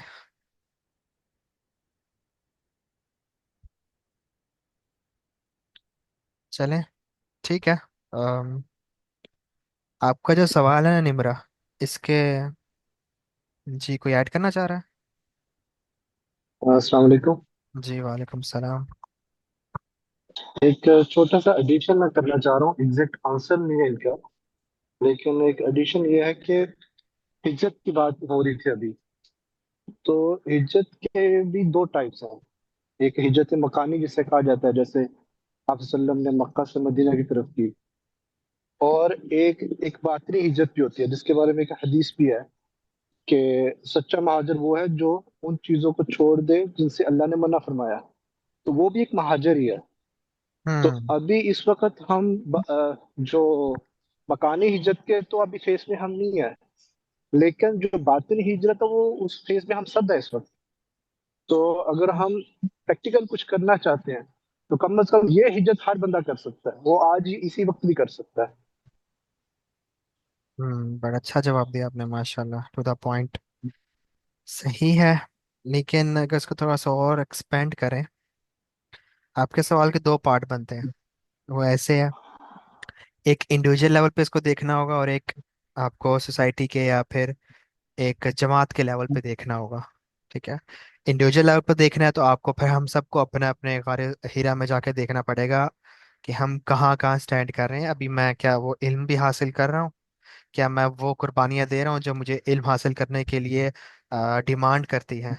तो वो चीज़ें जानना ज़रूरी है। फिर उससे पता चलेगा कि मेरे पास अगर उस लेवल का इल्म भी आ रहा है तो क्या मैं वो इल्म आगे पहुंचाने के लिए काबिल भी हूँ। देन आपने फिर आगे पहुंचाना है, तो वो फिर आपका फेज डिफाइन करेगा। जिस तरह मैंने एक बीच में बात की थी कि हमारा ज़रूरी नहीं 13 साल ही हो, 2 साल भी हो सकते हैं। मक्का के 13 साल है ना, लेकिन हमारे 2 साल क्या पता इस तरह से हो जाए, कोई पता, अल्लाह ही जानता है ना। ये तो है इंडिविजुअल लेवल के ऊपर, हम सब ने अपने अपने आप को देखना है कि हम क्या कर रहे हैं, किस पोजीशन पर खड़े हुए हैं। ये तो इंडिविजुअल लेवल पे है। आपको फिर ज़्यादा बेहतर होगा, पता चलेगा कि हम अभी कितना लैग कर रहे हैं। तो हमें इस उम्र के ऊपर, जिस मेरी जो भी एज चल रही है, कितनी मेहनत करने की ज़रूरत है। सेकंड, अगर हम लोग एक जमात के लेवल से देखें, तो अगर आपको मैं एक मिसाल दे दूं, है भी ऐसी चल रहा है, सालिदीन की अगर हम लोग एक मिसाल ली जाए, आईएमएस की मिसाल अब बाद में मैं लेता हूँ, पहले सालिदीन की मिसाल ली जाए, तो सालिदीन एक्चुअली में एक बैते अव्वल जो है ना वो वाला पार्ट कर रहे हैं। उसकी मिसाल, वो यूके गए हैं, ठीक है, और यूके में उनके 2-3 टूर अभी हो चुके हैं, दोबारा उन्होंने जाना है और वहां पर जाके ये बात कह के भी वो खुद भी आ चुके हैं कि मैं बैते उकबा करने आया हूँ। ठीक है। तो वो इस स्टेज पे पहुंच चुके हैं कि वो अब डिफरेंट जगहों पे हैं, लेकिन कर तो वो पाकिस्तान से काम रहे हैं, लेकिन यूके भी जा रहे हैं। तो वो इस स्टेज पे पहुंच चले गए हैं कि लोगों को इस तरह जमा कर रहे हैं, ठीक है, यूनाइट कर रहे हैं, नेटवर्क्स बना रहे हैं, सब कुछ चीज़ें इसमें आ सकती आ जाती हैं। अगर करंटली आईएमएस की बात की जाए तो आईएमएस का जो लेवल देखना है, हमने एक जमात का लेवल देखना है, इसलिए मैं इस लिहाज से बात कर रहा हूँ। तो मेरा पर्सपेक्टिव अभी यही है इस चीज़ को लेके। अभी हम सब पहले 10 सालों के अंदर ही हैं मक्का के, अगर देखा जाए तो। पहले 13 साल नहीं, पहले 10 साल। ठीक है, क्योंकि 10 साल के बाद मेराज हुई थी ना। तो हम अभी पहले 10 सालों के अंदर ही स्टैंड करते हैं। पब्लिक भी आता है, प्राइवेट भी आ जाता है, सब चीज़ें चल रही हैं इसमें, लेकिन ज़्यादा अभी हम ये कह सकते हैं कि हम लोग क्योंकि क्लस्टर्स वाला काम चल रहा है, आईएमएस का मॉडल भी ऐसा है कि क्लस्टर्स बनाने टीएल्स ने आपस में अपने घरों में, सोसाइटी के अंदर। तो वो मामला कहीं ना कहीं जरूर चल रहे हैं। हर टीएल तो नहीं कर रहा, लेकिन काफ़ी टीएल इस तरह कर रहे हैं। तो वो फेज दिखा है तो प्राइवेटली चल रहा है। ठीक है, ये मेरी अपनी राय है, जो मेरी अंडरस्टैंडिंग है इन चीज़ों को देखते हुए। तो अब हमने ये देखना है, अगर हम लोग एक चीज आपके बीच में आपने को ऐड की थी कि एज अ उम्मा हम कहाँ स्टैंड करते हैं। तो उम्मा को अगर हमने देखा जाए तो हम लोग इस पूरे फेजेस के अंदर ना फैले हुए हैं। हम कुछ जगहों पे पहले 5-6 सालों के अंदर है, कुछ जगहों पे हम लोग बैठे कुबा वाले स्टैंड पे हैं, कुछ जगह पे हम लोग मदीना वाले स्टैंड के ऊपर हैं। उसकी मिसाल ऐसे है कि हमने दीन लोगों तक पहुंचाना है। तो आज कितने ही लोग हैं, कितने ही स्कॉलर्स हैं, कितने ही फील्ड के एक्सपर्ट हैं, अमेरिका के अंदर, यूके के अंदर, ऑस्ट्रेलिया के अंदर, कनाडा के अंदर और साउथ अमेरिका के अंदर इस तरफ जाके दीन की तबलीग कर रहे हैं। ठीक है, वो हिजरत करके अपनी जगह से कहाँ चले गए हैं। इवन तो हम लोग अपनी भी मिसाल है, तो मौलाना तारिक जमील कहाँ जाते थे और जुनैद जमशेद कहाँ तक चले गए। तो उम्मा की अगर स्टैंड देखा तो दीन पूरे चारों जितने भी कॉन्टिनेंट्स हैं ना, उन सब में अल्हम्दुलिल्लाह फैल चुका हुआ है, पहुंच रहा है। हाँ, अब वो किस नौयत का पहुंच रहा है वो जेर बहस है, वो देखी जाएगी बात। और ये फिर डिपेंड भी करता है कि हम लोग क्या सही से पहुंचा रहे हैं कि नहीं पहुंचा रहे हैं, हमारी कोशिशें क्या उस तरह से हैं, हाँ हमारे अमल क्या उस तरह से हैं जो कि डिमांड करते हैं कि उस फेज को कंप्लीट या फिर अपनी तरफ से 100% देखिए मुकम्मल लोगों तक पहुंचाया जाए। ये फिर डिटेल डिस्कशन है, लेकिन ये डिफरेंट डिफरेंट पार्ट्स को इस सवाल के अंदर लाना ज़रूरी है ताकि हम लोग स्टैंड कर सके, हम खुद कहाँ हैं, हमारी जमात कहाँ है, हम जिसके साथ चल रहे हैं वो लोग किधर हैं, और मुस्लिम उम्मा कहाँ स्टैंड करती है। तो ये मेरी अपना जवाब था, बाकी सबने ऐड नहीं किया तो इसलिए मैंने कहा कि चले मैं ही ऐड कर दूं। इसमें लास्ट में मैं एक चीज ऐड कर दूं कि अगर आपने भी एग्जांपल दिया ना साहिल अदीम की और मौलाना तारिक जमील की, और जिन लोगों की भी आपने एग्जांपल दी है या जिनको भी हम देखते हैं कि वो किसी सेकंड फेज में कहीं ना कहीं रीच कर रहे हैं प्रीचिंग वाले में ना, तो उन लोगों ने पहले फर्स्ट फेज से वो गुजरे हैं, उसके बाद वो सेकंड फेज में आए हैं। ये चीज पहले क्लियर हो ना कि उन लोगों ने इतना टाइम जो है वो स्पेंड किया है जाके फर्स्ट फेज के अंदर, जिसमें उन्होंने अपना एक मोरल कैपिटल, एक फाइनेंशियल कैपिटल कह लें, जो भी कह लें, जो भी हमारा आईएमएस का है सारा, तो उसमें उन्होंने अपनी कुछ सिग्निफिकेंस बनाई है। उसके बाद वो अगले फेज में आए हैं प्रीचिंग वाले में। तो हम लोगों का जो बेसिक लैक है ना सबका, जो मुझे यही लगता है कि ओवरऑल कह रही हूँ, किसी को पॉइंट आउट नहीं कह रही, कि यही लगता है कि हम लोग का फर्स्ट पार्ट ही नहीं पूरा हो रहा, सेकंड पार्ट इसीलिए आ नहीं रहा, या उस तरह से जनरलाइज नहीं हो रहा। बस एक आप इंसान को ले लें, 50 साल बाद एक इंसान आ गया, 50 साल बाद एक इंसान आ गया। अगर ओवरऑल वो चीज जब तक हम लोगों में सब में वो नहीं आती ना, कि हम लोग सबकी एक इस तरह की जो है वो सिग्निफिकेंस बने, तब तक शायद सेकंड फेज और थर्ड फेज जो भी हम लोग सीरा के डिस्कस कर रहे हैं वो नहीं आ सकते। बस इतना ही है। जी जजाकल्ला खैर, बिल्कुल सही आपने कहा। ये भी इंडिविजुअल बात ही आ जाती है, और बस देख लें, ये आइडेंटिफाई करना जरूरी है, उसके बाद फिर हमें काम करना बहुत जरूरी है। जी किसी और का कोई सवाल है? जी समक भाई, आप आ जाएं। अस्सलाम वालेकुम। अच्छा, मुझे जो है ना थोड़ा सा इनका जो क्वेश्चन समझ आया है वो कुछ इस तरह है कि जैसे उन्होंने कहा है ना कि साहिल भाई ने अपना एक सिनेरियो बनाया है, उन्होंने अपनी एक जमात खड़ी की है, जो भी किया सारे अलग अलग हैं। असल में वो क्वेश्चन ये करना चाह रही हैं कि हम एज अ उम्मत, एज अ होल वर्ल्ड, हम अभी तक मदीना और मक्का और उसके किस सिनेरियो पे हैं। सिर्फ पर्सनल वाली बात तो आपकी ठीक है, हर बंदा कोशिश कर रहा होता है, वो तो हर बंदे ने अपना ढूंढना होता है कि अपनी रियासत मदीना बनाए, जैसे स्टार्ट करता है बेसिक से सारा कुछ। बट जो उनका क्वेश्चन मुझे फील हो रहा है ना, वो आई थिंक वो ये है कि हम पूरी दुनिया के अंदर एक सिग्निफिकेंस रोल क्यों नहीं अदा कर पा रहे, जैसे हज है सारा कुछ है, तो हम उसको कैसे मतलब बूस्ट कर सकते हैं, मतलब ओवरऑल जैसे मौलाना तारिक जमील हैं, साहिल अदीम है, मुफ्ती तारिक मसूद हैं, इंजीनियर मोहम्मद अली मिर्जा हैं, ये सब हैं, लेकिन इनकी आपस में भी बहुत दफा नहीं बन रही होती। ठीक है, नहीं बन रही, बहुत से मसले मसाइल हैं, लेकिन हमें हमेशा इनके मसले मसाइल ही नजर आते हैं, हमें इनका इत्तेहाद उस तरह नहीं नजर आता कि हम लोग एज अ उम्मत स्टैंड करें। फॉर एग्जाम्पल, अगर साहिल दीन कहते हैं कि मस्जिदों को कनेक्ट करें, that's a really good thing, but बाकी कोई बात नहीं कर रहा होता। दूसरा बंदा आके कह देगा कि यार ये तो मस्जिदों में तो ये गन चल रहा है, मस्जिदों में वो गन चल रहा है।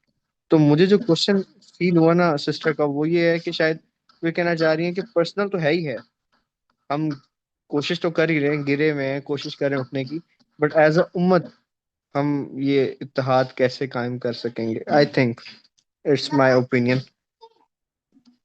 बस ये कहना चाह रहा था मैं, इस पे अगर आप जवाब दे सकें तो it's really good thing. Thank you. अच्छा, यहाँ पे मेरा एक सवाल था कि ये हम लोग स्टेप बाय स्टेप डिफाइन करने की कोशिश क्यों कर रहे हैं?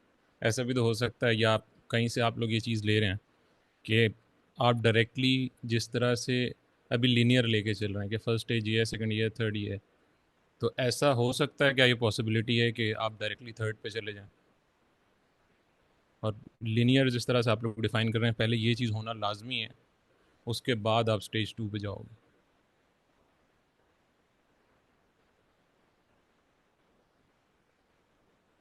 आपकी बात समझ नहीं आई ब्रदर, क्या आप दोबारा एक्सप्लेन कर सकते हैं थोड़ा सा?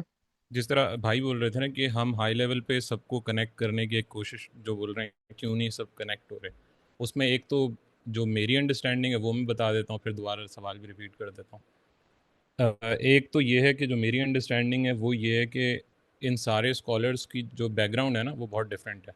उसकी वजह से आप जिन स्कॉलर्स के साथ आपने स्टडी किया उन सबके अपने डिफरेंट बिलीव्स थे, और जिस तरह यहाँ पे हम लोग जो हैं वो सारे ज़्यादातर हम अलाइन करते हैं जो साहिल भाई जिस तरह से एक्सप्लेन कर रहे हैं चीज़ें, और वो जिस तरह से कर रहे हैं, तो उस बेसिस पे सबकी एक तो आपके वैसे ही डिफ्रेंसिएशन है। इस वजह से सारे, अगर आपको ये लग रहा है सब एक पेज पे आ जाएंगे तो वो नहीं आएंगे। इंडिविजुअल लेवल पे जो ग्रोथ की बात हो रही थी, अब मैं सारे टॉपिक्स एक साथ कवर कर रहा हूँ तो 2-4 मिनट लग जाएंगे। जो सेकंड जो थी, जो ग्रोथ वाली बात की थी मेरे ख्याल से अभी किसी ने, उसमें मेरी अंडरस्टैंडिंग जो अभी तक ये है, जो मैंने स्टडी किया है, कि ग्रो आप इंडिविजुअली आप मेहनत करते रहते हो, और एक लेवल पे आप खुद ही उस लेवल पे पहुंच जाते हो जहां आपके पास वो लोग आने स्टार्ट हो जाते हैं। जिस तरह नुमान अली ख़ान से मैंने सुना था, वो किसी आयत को एक्सप्लेन कर रहे थे, तो उसमें वो डिफ़ाइन कर रहे थे कि लीडरशिप किस तरह से बनती है। तो उसको एक्सप्लेन करते हुए वो बता रहे थे कि एसेंशली लीडर यही होता है कि वो, आप लोग जो वो रिकमेंड कर रहे थे या वो जो एक्सप्लेन कर रहे थे वो ये था कि आप स्टडी करेंगे, आप उसको शेयर करेंगे, और आपका खुद ही सर्कल एक बिल्ड होना स्टार्ट हो जाएगा, और that's how essentially you grow. एक टाइम आएगा कि आपको पता ही नहीं चलेगा, आपके पास लोग खुद आ रहे होंगे, और वो अल्लाह की तरफ से ही होता है कि आप खुद ही ग्रो कर जाते हो। और अभी जो मेरा सवाल था कि वो ये था कि जिस तरह से आप सीरा डिफ़ाइन कर रहे हैं कि पहले ये स्टेप होगा, पहले ये दौर था, तो क्या उसी लीनियर फैशन में दौर वही वाला पहले आएगा सबकी ज़िंदगी में, या बीच में से कहीं से भी कोई भी चीज़ आ सकती है? हम कहीं से भी कोई टॉपिक भी उठा सकते हैं ना, हम इस तरह से क्यों आप, मुझे ऐसा लगा कि सब ऐसे बोल रहे हैं कि पहले ये स्टेज आएगी तो आप अगली स्टेज पे जा सकते हो, उसके बगैर आप नहीं जा सकते। अच्छा, एक पैटर्न होता है, वो पैटर्न बहुत ज़रूरी है। उस पैटर्न पे ही अंबिया कराम भी चले हैं, और आगे फिर हमारे नबी करीम सल्लल्लाहु अलैहि वसल्लम की जो नबूवत का सारा पैटर्न है, जो टाइमलाइन है, वो भी वैसे ही चला है। मैंने एक बात की थी, मैंने यही कहा था कि ज़रूरी नहीं है कि मक्का का दौर जो एक्चुअली में 13 साल है, तो वो 13 साल ही हो। तो वो 2 साल भी हो सकता है किसी का, 1 साल भी हो सकता है किसी का। साहिल भी आज से, मैं इसको 2-3 साल पहले उन्होंने बनाया, उससे पहले वो खुद भी किसी एक पोजीशन से गुजर ही रहे थे ना, पाकिस्तान में आए, वो कुछ काम करना शुरू किया था। तो जरूरी नहीं इसका दौरानिया वो ही रहे, चेंज भी हो सकता है, ये अल्लाह ही जानते हैं। लेकिन कोशिश करनी चाहिए, लेकिन पैटर्न जो है वो ट्रेनिंग का पैटर्न स्किप नहीं हो सकता। तो ये प्राइवेटली आपने पहले प्राइवेटली आपने काम करना शुरू करना, उससे थोड़ा सा आप सीखते हो। मैं पब्लिकली कैसे जाके बात करूंगा, फिर मैं उसके आगे मुझे क्या प्रॉब्लम्स होंगी पब्लिकली जब आप बात करते हो, वो प्रॉब्लम्स आते आते आते आप गुजरते हो। एक पैटर्न जरूर है नबूवत का। जितने भी नबी हैं उन सबका पैटर्न ऐसे ही गुजरा है। हजरत यूसुफ की मिसाल ले लें, हजरत यूनुस की मिसाल ले लें, हजरत आदम की मिसाल ले लें, हजरत नूह की मिसाल ले लें, हजरत मूसा, हजरत इब्राहिम अलैहिस्सलाम की मिसाल आप ले लें कुरान के अंदर से ही। तो ट्रेनिंग वाला पैटर्न मिस नहीं होता। ट्रेनिंग से मुराद एक खुद इंसान सीख भी रहा होता है, लेकिन स्टेप बाय स्टेप चीजें चल रही होती हैं। अब वो स्टेप का दुरानिया कम हो सकता है, एक दिन भी हो सकता है, महीना भी हो सकता है, ठीक है। लेकिन वो चीज़ ज़रूरी है कि आप ऐसे चलते हो। अब कुछ लोग बचपन में एक स्टेप ये वाला कवर कर लेते हैं कि वो पब्लिकली, सॉरी, प्राइवेटली वो काम कर रहे होते हैं। मतलब उनके घर के अंदर उनका घर का माहौल ही ऐसा होता है कि वो बचपन से ही वो डिबेट, आर्गुमेंट और दीन की बातें कर रहे होते हैं, किताबें पढ़ रहे थे।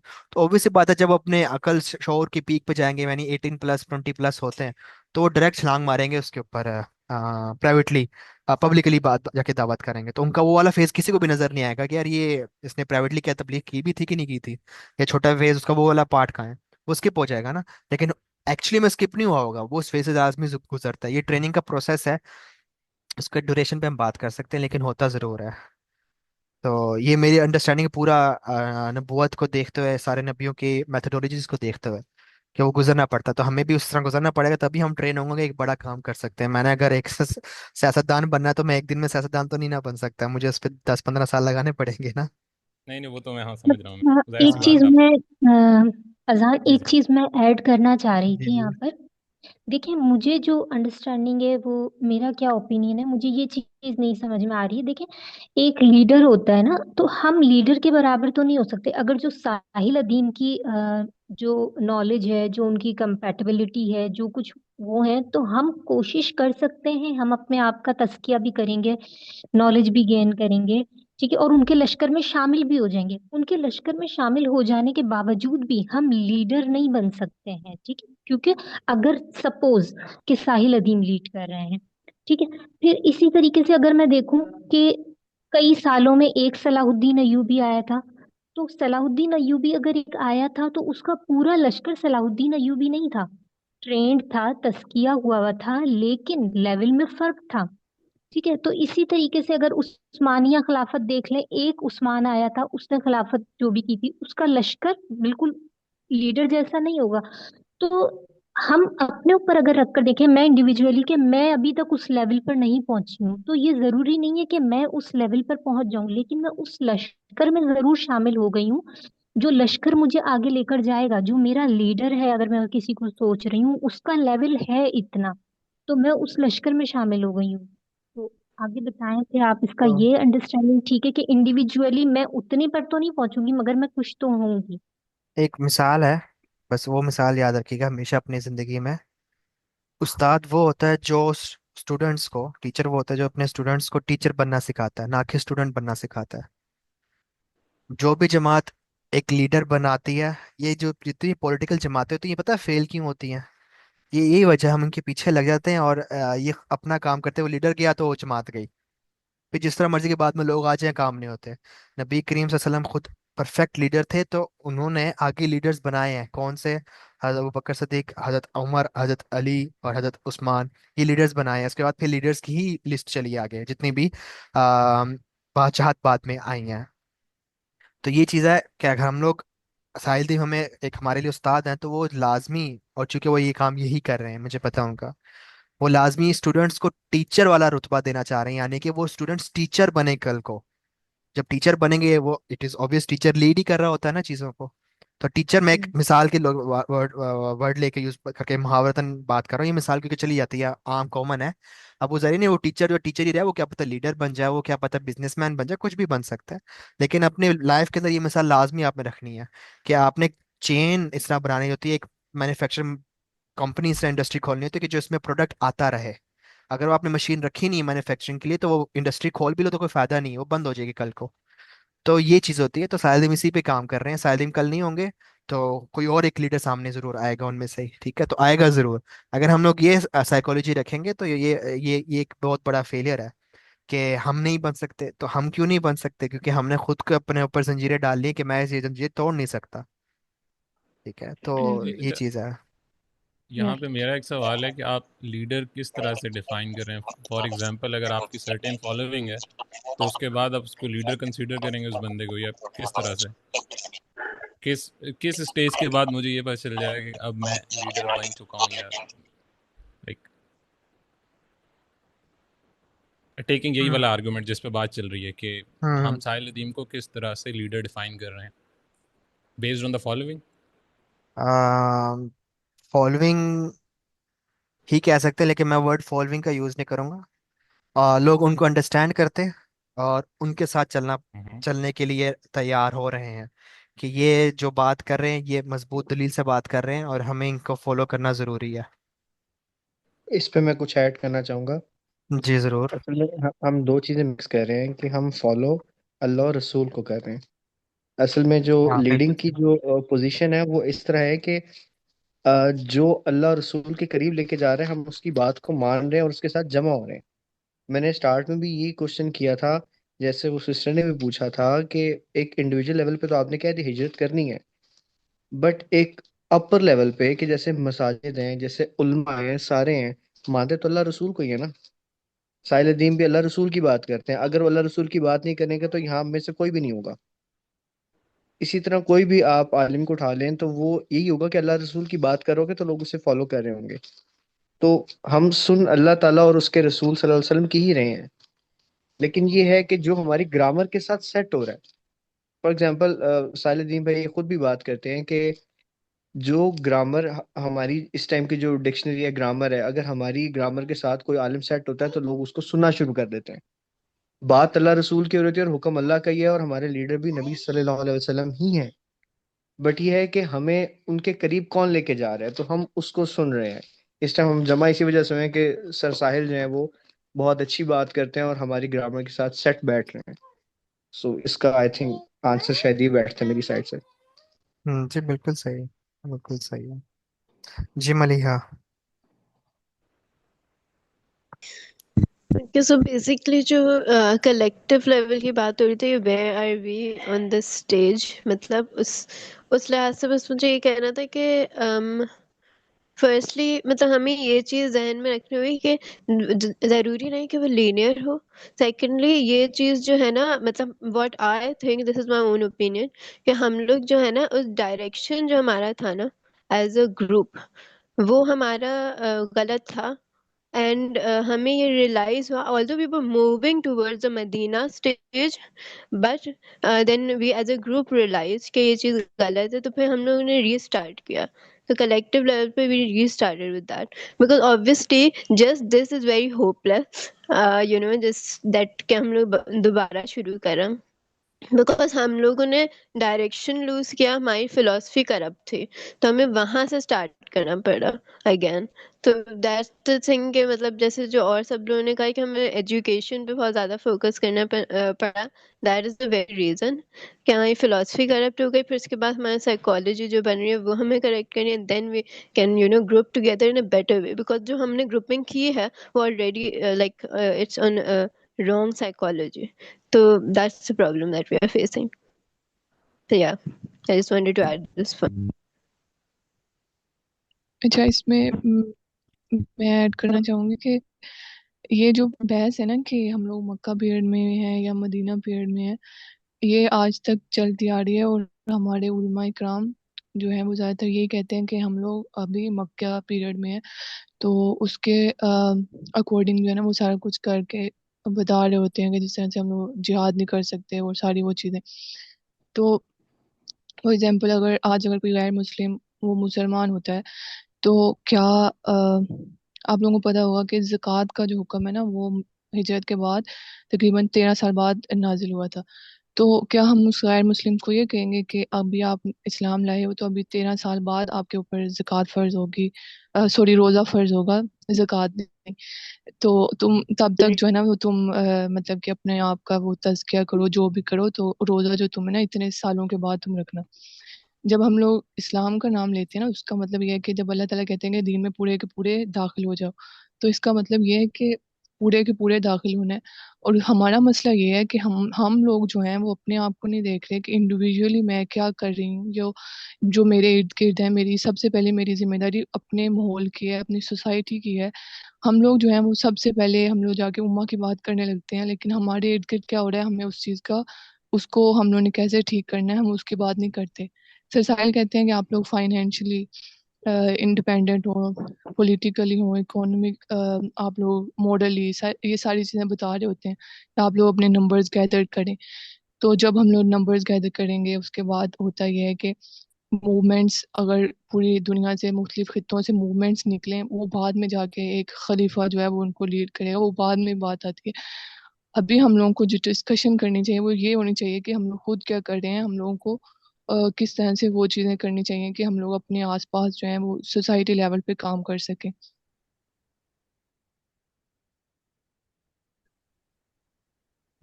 ये अच्छा आपने एक्सप्लेन किया, माशाल्लाह। हम, ये वही बात मैंने की ना कि एक ये मेरी आवाज में इशू आ रहा है। जी अच्छा। अभी भी आ रहा है इशू, don't know why। अस्सलाम। जी जी वालेकुम सलाम। चलें ठीक है, मेरे माइक में कोई इशू आ रहा है, जी। लेकिन चले जी आप बोलिए। जी नासिया। अस्सलाम वालेकुम। वालेकुम सलाम। अजान भाई, बस मुझे एक चीज आपसे पूछनी थी कि जैसे आजकल जो है काफी जगहों पे जो है मिलाद की से तकरीब चल रही होती है, और जो है वो हो रही होती है, क्या कहते हैं, मजालिस हो रही होती हैं। तो मैं उनमें जाना अवॉइड करती थी, मगर एक दफा मैं एक उसमें गई थी मजलिस में। तो उन्होंने जो है वो एक स्पेसिफिक जो है वो पार्टी, जो पार्टी क्या कहना चाहिए उनको, एक स्पेसिफिक हमारी जो है,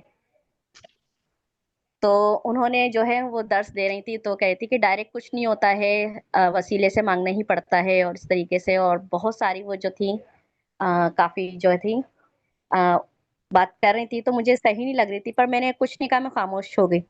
फिर मैंने ये सोचा कि हमें इस तरह की मजलिस में जाना चाहिए, और जो उनकी जो बातें हैं, जो वो खिलाफ शरई कर रही होती हैं या इस तरह की कर रही होती है उसमें, क्योंकि नौजवान तबका भी शामिल होता है तो हमें उसके अगेंस्ट बोलना चाहिए। तो मैंने फिर ये जो है मैंने स्टार्ट किया, मैं नहीं जाती थी किसी भी मिलाद में ये इस तरह की, उसमें पर मैंने जाना शुरू किया, और मैंने फिर आगाज किया। तो जब मैंने उनसे वो एक मनक़बत पढ़ रही थी, तो उसमें उन्होंने जो औलिया अल्लाह के बारे में इस कदर के वो शान में उन्होंने वो पढ़ी कि वो उनकी सिफात अल्लाह से, अल्लाह की ज़ात से मिला दी।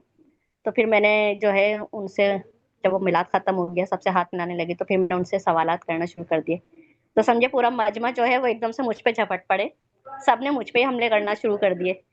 तो ये हमें इस तरह के स्टेप्स लेने चाहिए इंडिविजुअल अपने फ्रेंड्स और फैमिली में, अपने मोहल्ले में, अपनी गली में, कि जो खिलाफ तवक्को बात हो रही, कम से कम उसके खिलाफ तो हम बोल सकते हैं।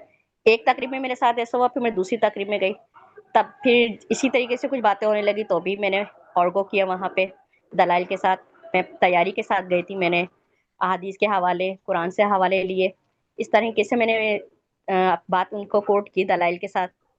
तो फिर कुछ पॉजिटिव रिजल्ट आया। इस तरीके से अब मैंने जाना शुरू कर दिया, तो ये मैंने स्टेप लिया अपनी तरफ से। तो क्या ये मैं सही कर रही हूँ? जी जी, बिल्कुल सही कर रही हैं। अगर आप तौहीद पे सबको लाना चाह रही हैं तो क्यों गलत जी हो। जी। तो बस एक जी। थोड़ा सा ये बात मिसालन करूंगा, मिसाल देके, कि जब एंटीबायोटिक लेनी हो ना, तो उसकी डोज और उसके जो एमजी होती है ना, वो उसका ख्याल रखना पड़ता है बस। तो ज्यादा, एकदम आपने अगर डोज ज्यादा दे दी और एंटीबायोटिक हैवी हुई, ज्यादा एमजी की हुई, तो वो उल्टा रिएक्शन कर जाएगी। जरूर एंटीबायोटिक देनी है, डोज देख के, एमजी देख के देनी है आपने। तो इसके लिए आपको इंशाल्लाह आप कोशिश करें, अल्लाह ताला आपको ऐसा दीन का डॉक्टर बनाए, जो आपसे अल्लाह ताला ये तौहीद का काम ले, कि आप लोगों के अंदर तौहीद के ऊपर लोगों को ले आए। बिल्कुल सही है, माशाल्लाह। अल्लाह ताला आपको इसमें कामयाब भी करे, और अल्लाह ताला आपके थ्रू एक ये चेंज ले आए कि लोग अल्लाह से अटैच हो जाए, अल्लाह से डायरेक्ट कनेक्शन अपना कायम कर ले। बिल्कुल सही है। जी जी। अजान भाई, एक मेरा मैं ये कमेंट्स पढ़ रहा था तो भाई ने बड़ा अच्छा कमेंट लिखा है कि फलस्तीनियों के लिए हिजरत जो है जरूरी है या नहीं। जैसे कि हजरत मोहम्मद सल्लल्लाहु अलैहि वसल्लम की हिजरत की दो वजूहत थी। एक तो अल्लाह का दीन का क़याम जरूरी था, और दूसरा ये था कि कुफार से जो था खतरा था उनकी जान को भी। अब जैसे अब फलस्तीन में मुसलमानों की जान को खतरा है, तो उन पर अभी हिजरत जरूरी है या नहीं, ये बड़ा एक इंटरेस्टिंग क्वेश्चन है। इस पे जरा कमेंट करना। इस पे कौन वैसे जवाब देगा पहले? सबसे पहले मुझे ये पता चले ना कि मैं कौन एक इस छोटा सवाल सा के इसमें ऊपर। ऐड करना चाहूंगा जी जरूर। कि असल में सिनेरियो बताऊं कि वहां पर उन लोगों को हिजरत करने भी नहीं दी जा रही है। ये एक बड़ी ही क्रूशियल सच्चाई है कि उनको वहां से निकलने का मौका भी नहीं दिया जा रहा, क्योंकि वो नाउज बिल्ला इस टाइम उन मुसलमानों को इबरत का निशान बना के पूरी दुनिया को डरा रहे हैं। और हम इस टाइम हिजरत वो करना तो चाह रहे हैं, वो जरूर निकलेंगे, लेकिन हम इस टाइम उनके साथ खड़े नहीं हो रहे कि हम खड़े होकर कहें कि हाँ भाई आप हमारे मुल्क आ जाओ, हमारे पास आ जाओ, हमारी गवर्नमेंट्स, पूरी दुनिया की गवर्नमेंट्स। तो ये एक बड़ी क्रूशियल सच्चाई है, और इसको हजम करना बड़ा मुश्किल है। आगे अल्लाह बेहतर जानता है, मुझे तो यही बात समझ आई है जो हो रहा है। अच्छा, वैसे देखा जाए ना, ये वो जिसका मैंने मिसाल दी ना, कि सवाल जो हमारा शुरू हुआ ना कि हम किधर स्टैंड करते हैं, ये इंडिविजुअल और एक उम्मा के लिहाज से और सोसाइटी के लिहाज से ये सब डिपेंड करता है, वेरी करता है। लेकिन अगर सिर्फ फलस्तीन की बात की जाए ना, तो उधर 100%, 100% हम स्टैंड करते हैं सीरा को भी देखा जाए, वैसे भी देखा जाए, हम स्टैंड करते हैं किताल के हक में, मतलब किताल वाले फेस के ऊपर, कि हमने अब जिहाद ही करना है। तो ये वो इसका सिर्फ इतना शॉर्ट सा आंसर है। बाकी आप सब इसको, इस सवाल को, क्योंकि ये इंपॉर्टेंट सवाल भी है, क्योंकि यहाँ से ये मुझे ये पता है, मैंने भी अपनी लाइफ में काफ़ी सवाल इस तरह के इससे रेलेवेंट सवाल सुने। और या मैं उसकी ऐसे मिसाल आपको लोगों को देना पसंद करूंगा कि वीक साइकोलॉजी, या फिर सिर्फ सवालात सुने हों और इतना दीन को इस तरह से मुताला ना किया हो, तो वहां से मुझे ये सवालात बहुत कॉमन सुनने को आए हैं इस तरह से। मैं तो कि यहाँ पे आके तो वो जो बेहतर रिजवान हुई थी, वहां के पॉइंट को भी सबको उन्होंने अटैच और लिंक करके दलील देना शुरू कर दी थी कि यहाँ पे ये भी ऐसा है, वो भी ऐसा है। हसान भाई बहरहाल, मैं यहाँ पे जी थोड़ा जी, सा ऐड करना चाहूँगा। जरूर, मेरी आवाज़ क्लियर आ रही है? बिल्कुल। जी अजान भाई, मैंने डॉक्टर इसरार अहमद का ये बयान सुन रहा था, तो उसमें यही हिजरत का जो है ना उन्होंने कॉन्ट्रास्ट थोड़ा सा बताया था। वो इस तरह से था कि डॉक्टर इसरार अहमद कहते हैं कि सबसे अच्छी और बेहतरीन हिजरत जो है ना वो अल्लाह ताला ने खुद ही बता दी है कुरान मजीद में। वो इस तरह से है कि मैं आयत तो मुझे सही से याद नहीं है, लेकिन मैं कॉन्टेक्स्ट बता देता हूँ। उसका कॉन्टेक्स्ट ये था, जो डॉक्टर इसरार अहमद ने जो कहा था ये था कि सबसे बड़ी हिजरत ये है कि जो चीज़ आपको पसंद नहीं है सबसे पहले आप उसे तर्क कर दो। तो जैसे ही फौरन आज से ही इसी वक्त जो चीज़ अल्लाह ताला को पसंद नहीं है, ठीक है, जो रसूल पाक सल्लल्लाहु अलैहि वसल्लम की सुन्नत के मुताबिक नहीं, आप उसे छोड़ दें। ठीक है, अब इसके अंदर जितने भी अहकामात आते हैं ना, वो चाहे वो फ़लस्तीन के मामले के हों, वो चाहे जो मर्जी के मामले के हों, ठीक है, ये सारे के सारे जो ना वो हिजरत में इम्प्लीमेंट हो जाते हैं। लेकिन सबसे छोटा दर्जा जो है वो ये है कि आप अपने अंदर झांक के जो है ना उसे फिर देखिए। ठीक है, वो वही बात, वही फिर तज़किया वो दोबारा रिवाइव हो जाती है इसमें भी। तो यही सबसे बड़ी हिजरत है। और दूसरी फिर एक और बात यहाँ पे बात हुई थी जिहाद की, और वो क्या नाम है, जिस तरह सीरत ने मेरे ख्याल से वो क्वेश्चन जो है ना वो राइज किया था इस बारे में। तो इसमें मैं थोड़ा सा ना कुछ ऐड करना चाहूँगा। अब ये पता नहीं मेरी बेवकूफ़ी थी या अक्लमंदी थी या क्या थी, इसको आप क्या सोचें। मैंने डायरेक्ट जो है ना वो साइलदीन से जो है ना वो कांटेक्ट करने की कोशिश की थी। वो इस तरह से था कि मैंने उन्हें ना डायरेक्ट जो है ना वो इंस्टाग्राम पे मैसेज कर दिया था। तो अगर आप प्लीज़ मुझे थोड़ा सा अगर 4-5 मिनट दें, तो ये लंबा मैसेज है तो मैं आपके साथ शेयर कर देता हूँ।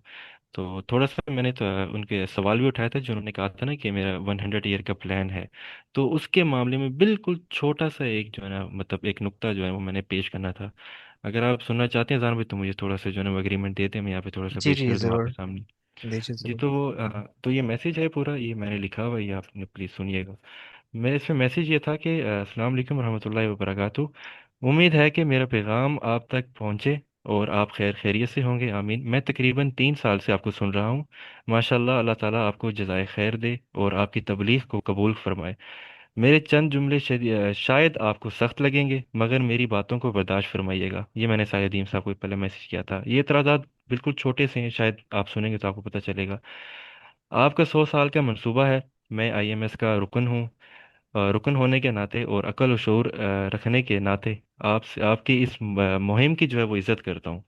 ठीक है, 100 साल की जो है ना, मैंने उनके कहा था कि भाई मैं इज़्ज़त करता हूँ इसका। तो मगर मेरे आपसे चंद एतराज़ात हैं। पहला जो एतराज़ वो मैंने लिखा था, वो पहला ये था, क्या इसराइल आपके 100 साल तक का इंतज़ार करेगा? पहले एतराज़ ये था। दूसरा ये है कि आपने किताब होल मतलब बुक ऑफ इनोक पढ़कर सुनाई है, उसमें कोई हर्ज नहीं, आपने बताया कि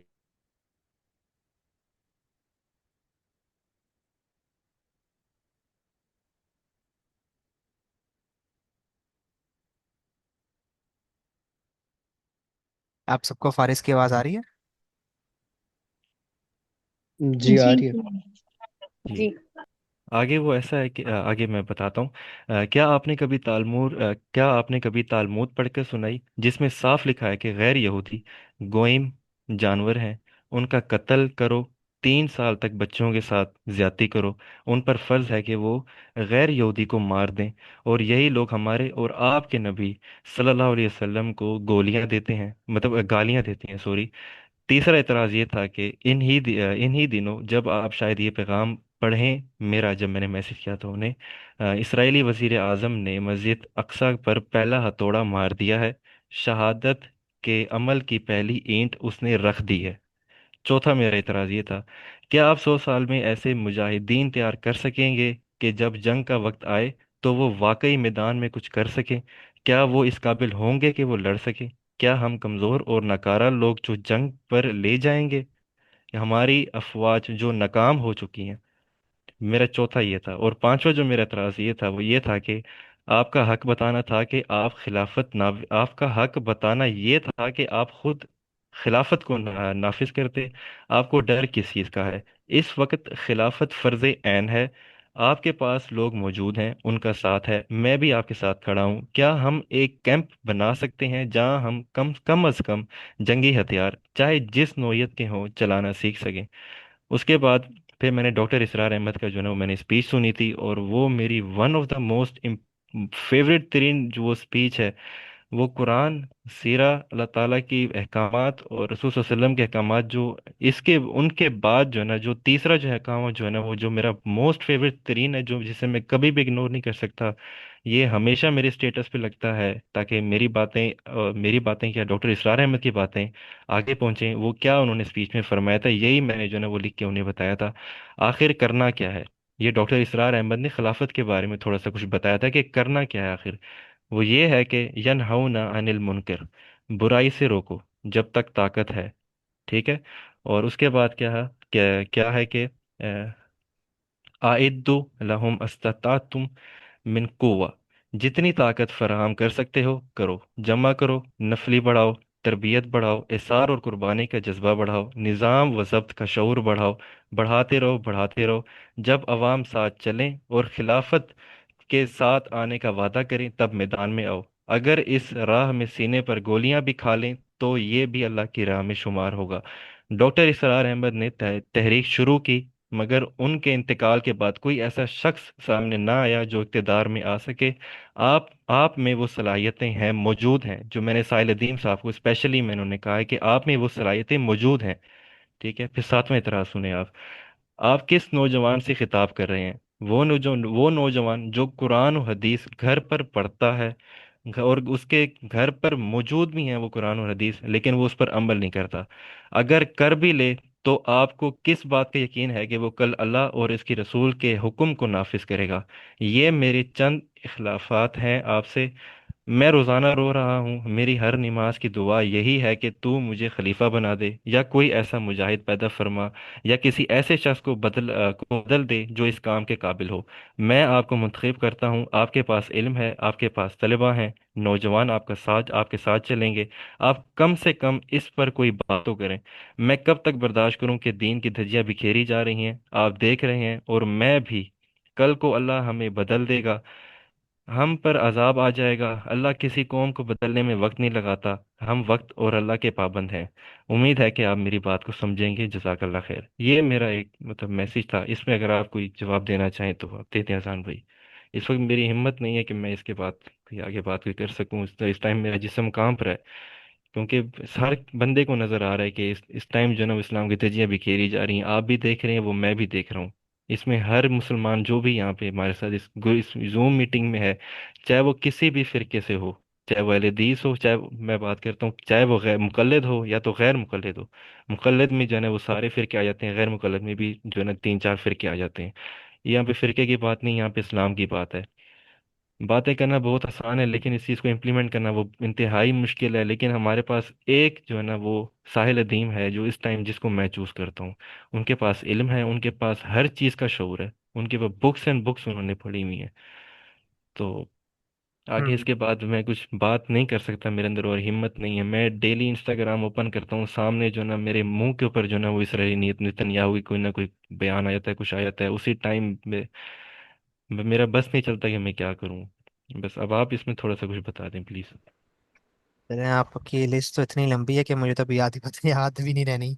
लेकिन ये है कि वक्तन फ़ौक्तन आप ग्रुप के अंदर सवाल पूछा करो, शेयर किया करो, ताकि हम फिर बाकी ग्रुप में भी सवाल करें और फिर इसके ऊपर डिस्कशन ग्रुप में कर सकें कि डिफरेंट ओपिनियन आ सके। मैं छोटी सी एक बस बात करता हूँ, फिर हम इसको एंड की तरफ लेके जाते हैं। आपके काफ़ी जो आपने जो पॉइंट्स उठाए हैं ना बहुत वैलिड है, और उनका एड्रेस होना तो उससे ज़्यादा ज़रूरी बन जाता है। बस एक बात याद रखना कि फ़लसफ़ा, फिलोसफी, साइकोलॉजी और माइंडसेट के बाद जो एक्शंस है ना, ये सब बहुत मैटर करते हैं। पूरा जो चेन है ना, ये बहुत मैटर करती है। उसके बाद एक बात याद रखना कि जब भी कोई एक आर्मी है ना, आर्मी की मैं मिसाल ले लेता हूँ यहाँ पे, आर्मी है ना, उसका जो जनरल होगा, वो जनरल उतना ही कॉम्पिटेंट होगा जितने नीचे उसके अंडर सिपाही जो भी जंग लड़ रहे होंगे या जो उनको वो ऑर्डर दे रहा होगा, वो कॉम्पिटेंट होना जरूरी होगा। थोड़ा फर्क जरूर होता है, तभी वो कैप्टन या जनरल लगा हुआ है, लेकिन नीचे सब वेल ट्रेन्ड और कॉम्पिटेंट होते हैं। ठीक है, तभी वो आर्मी में सिलेक्ट होते हैं। जो भी जिस पोजीशन के लिए सिलेक्ट किया जाता है वो उसके लिए अहल होता है, तो उसको सिलेक्ट किया जाता है। ठीक है, हमने बस अब ये जानना है कि साहिल अदीम तो है, साहिल अदीम काम कर रहा है सब कुछ वगैरह। क्या साहिल अदीम के साथ राइट लेफ्ट और उसके बैक पे जितनी भी जमात खड़ी हो रही है, क्या वो साहिल अदीम से आगे, या जहाँ पे जिस जिस पोजीशन में सब खड़े हो रहे हैं, क्या उस अपनी पोजीशन में सब कॉम्पिटेंट हैं? जैसे ये जाने तो आपको फिर आइडिया हो जाएगा कि खिलाफत का नाम लेना बहुत आसान है, बनाना बहुत मुश्किल है, बातें बहुत मुश्किल लगती है। क्या हम सब इतने कॉम्पिटेंट हो रहे हैं जिस जिस डोमेन में हम हैं? बस ये एक सवाल मैं तेरे से यहाँ पे स्टॉप करूंगा, बस ये जानना जरूरी है बस हमारा। पहले जब हम ये जान जाएंगे फिर हमें पता चलेगा कि आधे सवाल जो आपने किया आपको जवाब मिलना शुरू हो जाएगा ऐसा ऐसा खुद ही, कि कॉम्पिटेंसी कितनी जरूरी है। जी इसराइल जहाँ भी अजान। बड़ी कोई काम कर रहा है, वो जहाँ से काम करवा रहा है, जिन लोगों से काम करवा रहा है, वो उस जगह के लोग कॉम्पिटेंट हैं। साहिल जहाँ से काम कराना चाह रहे हैं, जहाँ पे काम कर रहे हैं, जो जो लोगों को चाहिए अभी करंटली, अगर सर्वे किया जाए, टेस्ट लिया जाए, तो कॉम्पिटेंट नहीं हुए लोग। इवन तो मैं आपको सीधी सी बात करता हूँ, क्या हम सब अभी सीरा पे कॉम्पिटेंट हुए हैं? क्या हम सब अभी कुरान पे कॉम्पिटेंट हुए हैं? तो मैं जिहाद के लिए कैसे तैयार हो सकता हूँ? मुझे तो पता भी नहीं है। ठीक है, तो जी इसलिए सौ अजान साल का भाई, प्लान हाँ। जरूरी है। जी तो बिल्कुल, बाकी आप ठीक कह रहे ग्रुप हैं। में फिर डिस्कस करते हैं इंशाल्लाह। इंशाल्लाह, बस आपने वही बात कर दी कि पाकिस्तान का मतलब जो है ना ला इलाहा इल्लल्लाह रख दी है। लेकिन इसे होना ये चाहिए था कि हमें शहादत देनी पड़ी थी, हमें कहना चाहिए था कि अशहदु अन ला इलाहा इल्लल्लाह, ताकि हम शहादत देने वाले भी बने। बस ला इलाहा मैं कहकर बस जब ये कर दिया। हिजरत हुई ना, तो हम्म। बहुत बहुत लोगों ने कुर्बानियां दी, बहुत लोगों ने जानें दी हैं। मैं वो तो नहीं उसको जीरो करना चाहता, ना कहूंगा इसके बारे में। बस एक बात करूंगा छोटी सी, कि ये जानना बहुत जरूरी है हिजरत करते वक्त, चाहे आप जाहिरी कर रहे हो बात नहीं कर रहे हो। हजरत मूसा अलैहिस्सलाम फिरौन से बनी इसराइल को जब निजात दिला के दरिया पार करके दूसरी साइड पे गए हैं, उस वक्त फिरौन से जब बनी इसराइल निजात में आई है, उस वक्त बनी इसराइल गुलाम थी, यानी गुलामी में थी। ठीक है, उनकी नफ्सियात क्या थी? वही आपकी नफ्सियात। आवाज़ कट गई है अजान। हाँ जी, अब आ रही है? अब आ रही है आवाज मेरी? नहीं, आपकी ठीक आवाज आ रही है। हेलो। अच्छा ठीक है। हमें बिल्कुल ठीक आ रही है। ठीक है, तो जो बनी इसराइल फिरौन के अंडर थी, वही बनी इसराइल बच के बाहर निकल के दूसरी साइड पे गई थी ना। तो उनका जाते से पहला अमल क्या था? हजरत मूसा पे ईमान लाए, अल्लाह पे ईमान लाए थे वो लोग, लेकिन जिहाद नहीं किया था। तो वो गुलाम थे, तो उनकी साइकोलॉजी गुलामी वाली थी। दरिया पार करके अल्लाह का मौजज़ा देखा, दरिया कैसे पार हुआ, फिरौन कैसे गर्क हुआ, जो बादशाह और खुदा कहता था अपने आप को, वो गर्क हो गया। साथ ही जब दरिया पार किया तो आगे एक बस्ती को देख के कहने लगे हजरत मूसा से कि आप भी हमारे लिए जैसा माबूद जो जो ये लोग इबादत कर रहे हैं जिस बुत की, हमारे लिए बना दे, हम भी इबादत करना चाहते हैं। फौरन दोबारा से शिरक में पड़ गए। और उसके बाद फिर जब जिहाद का हुक्म आया फ़लस्तीन जाने के लिए, तो मना कर दिया कि हम अब जिहाद नहीं करेंगे। फिर 40 साल जमीन में भटके हैं, सजा मिली है। पॉइंट इज के बनी इसराइल की पूरी साइकोलॉजी अल्लाह ताला ने बताई है कि आप हिजरत किस नौयत की कर रहे हैं। आया कि आप गुलामी के खिलाफ जिहाद करके निकल रहे हैं, या आप वैसे ही आपको एक जरिया मिला, आप चले तो गए हैं, लेकिन आपकी सोच नहीं बदली थी, उसकी ट्रेनिंग नहीं हुई थी, जो नफ्सियात आपकी थी वो गुलाम थी, और उसको ठीक करके सुपीरियर नहीं किया गया था, तो वो गुलामी ही चलती रहती। तो आज देख लें आज हम लोग किस पैटर्न पे चल रहे हैं, क्योंकि हमारी सोच की जो इंफीरियर इंफीरियर साइकोलॉजी से सुपीरियर साइकोलॉजी नहीं की गई थी, तो हम गुलाम ही चल रहे हैं। ये प्रॉब्लम है कि हिजरत तो हुई, उसमें बड़े लोगों ने कुर्बानियां दी हैं, बहुत सारा कुछ हुआ, लेकिन नफ्सियात चेंज नहीं की गई थी। तो ये पॉइंट है कि कुरान कैसे नफ्सियात बनी इसराइल की बता रहा है, तो हमें भी समझना है कि हमने हिजरत किस तरह करनी है। इसलिए मैंने ये बीच में एक सवाल उठाया था। आज चले एक काम करते हैं, सेशन बहुत लंबा हो गया, 1.5 घंटा हो गया, अब इसको एंड करते हैं। बस मैं कंक्लूड कर रहा हूँ कि हमने देखा है कि पहले 13 साल कैसे मुकम्मल हुए, अब तक हमने अल्हम्दुलिल्लाह वो पहले 13 साल नबूवत के कंप्लीट किए हैं। अब हम लोग नए फेज में एंटर होने लगे हैं जो कि मदीना का है। और जो हिजरत हुई है उसके बारे में हमने देखा, हिजरत क्या है, उसके क्या फ़ायदे हैं, हिजरत क्यों हुई। और हम as a Muslim Umma, as a मुस्लिम एक पर्सनालिटी या कैरेक्टर, हम कहाँ पे स्टैंड कर रहे हैं, हमें क्या देखना चाहिए, हमने क्या काम करना चाहिए, हमें किस तरह कॉम्पिटेंट होना है, ये फेज हमने जानने की कोशिश की है। कुछ इसमें डिफरेंट सवाल आता है। और हमें अब ये पता चला कि जो अगला फेज आ रहा है नबूवत के, मदीना का पीरियड, ये जानना बहुत ज़रूरी है कि इसमें आ, जो कंपटीशन है या मुकाबला कह लें या दुश्मन कह लें, वो और बड़ी नौयत का आ जाता है, अहले किताब और मुनाफिक। पहले तो सिर्फ मुशरिकीन थे, तो अब हमने भी ये जानना है कि अब हमारे आसपास मुशरिकीन भी हैं, अहले किताब भी हैं, मुनाफिक भी हैं। जस्ट इमेजिन कि हमें कॉम्पिटेंसी और हिकमत का लेवल कितना बड़ा चाहिए। तो इसलिए हमें कुरान और सीरत पे ट्रेन होना है इंशाल्लाह। जज़ाकल्लाह खैर। यहाँ पे हम लोग एंड करते हैं। अगले हफ्ते मिलेंगे नेक्स्ट वेनेसडे को, नेक्स्ट टॉपिक के ऊपर, जो कि इससे अगला टॉपिक होगा सीरा का। तो मैं उम्मीद करता हूँ आप सब ज्वाइन करेंगे और इंशाल्लाह हम लोग फिर जो मदीना का दौर है इसको अच्छी तरह से अंडरस्टैंड कर सकें। जज़ाकल्लाह खैर। अस्सलाम वालेकुम वरहमतुल्लाहि वबरकातुहू।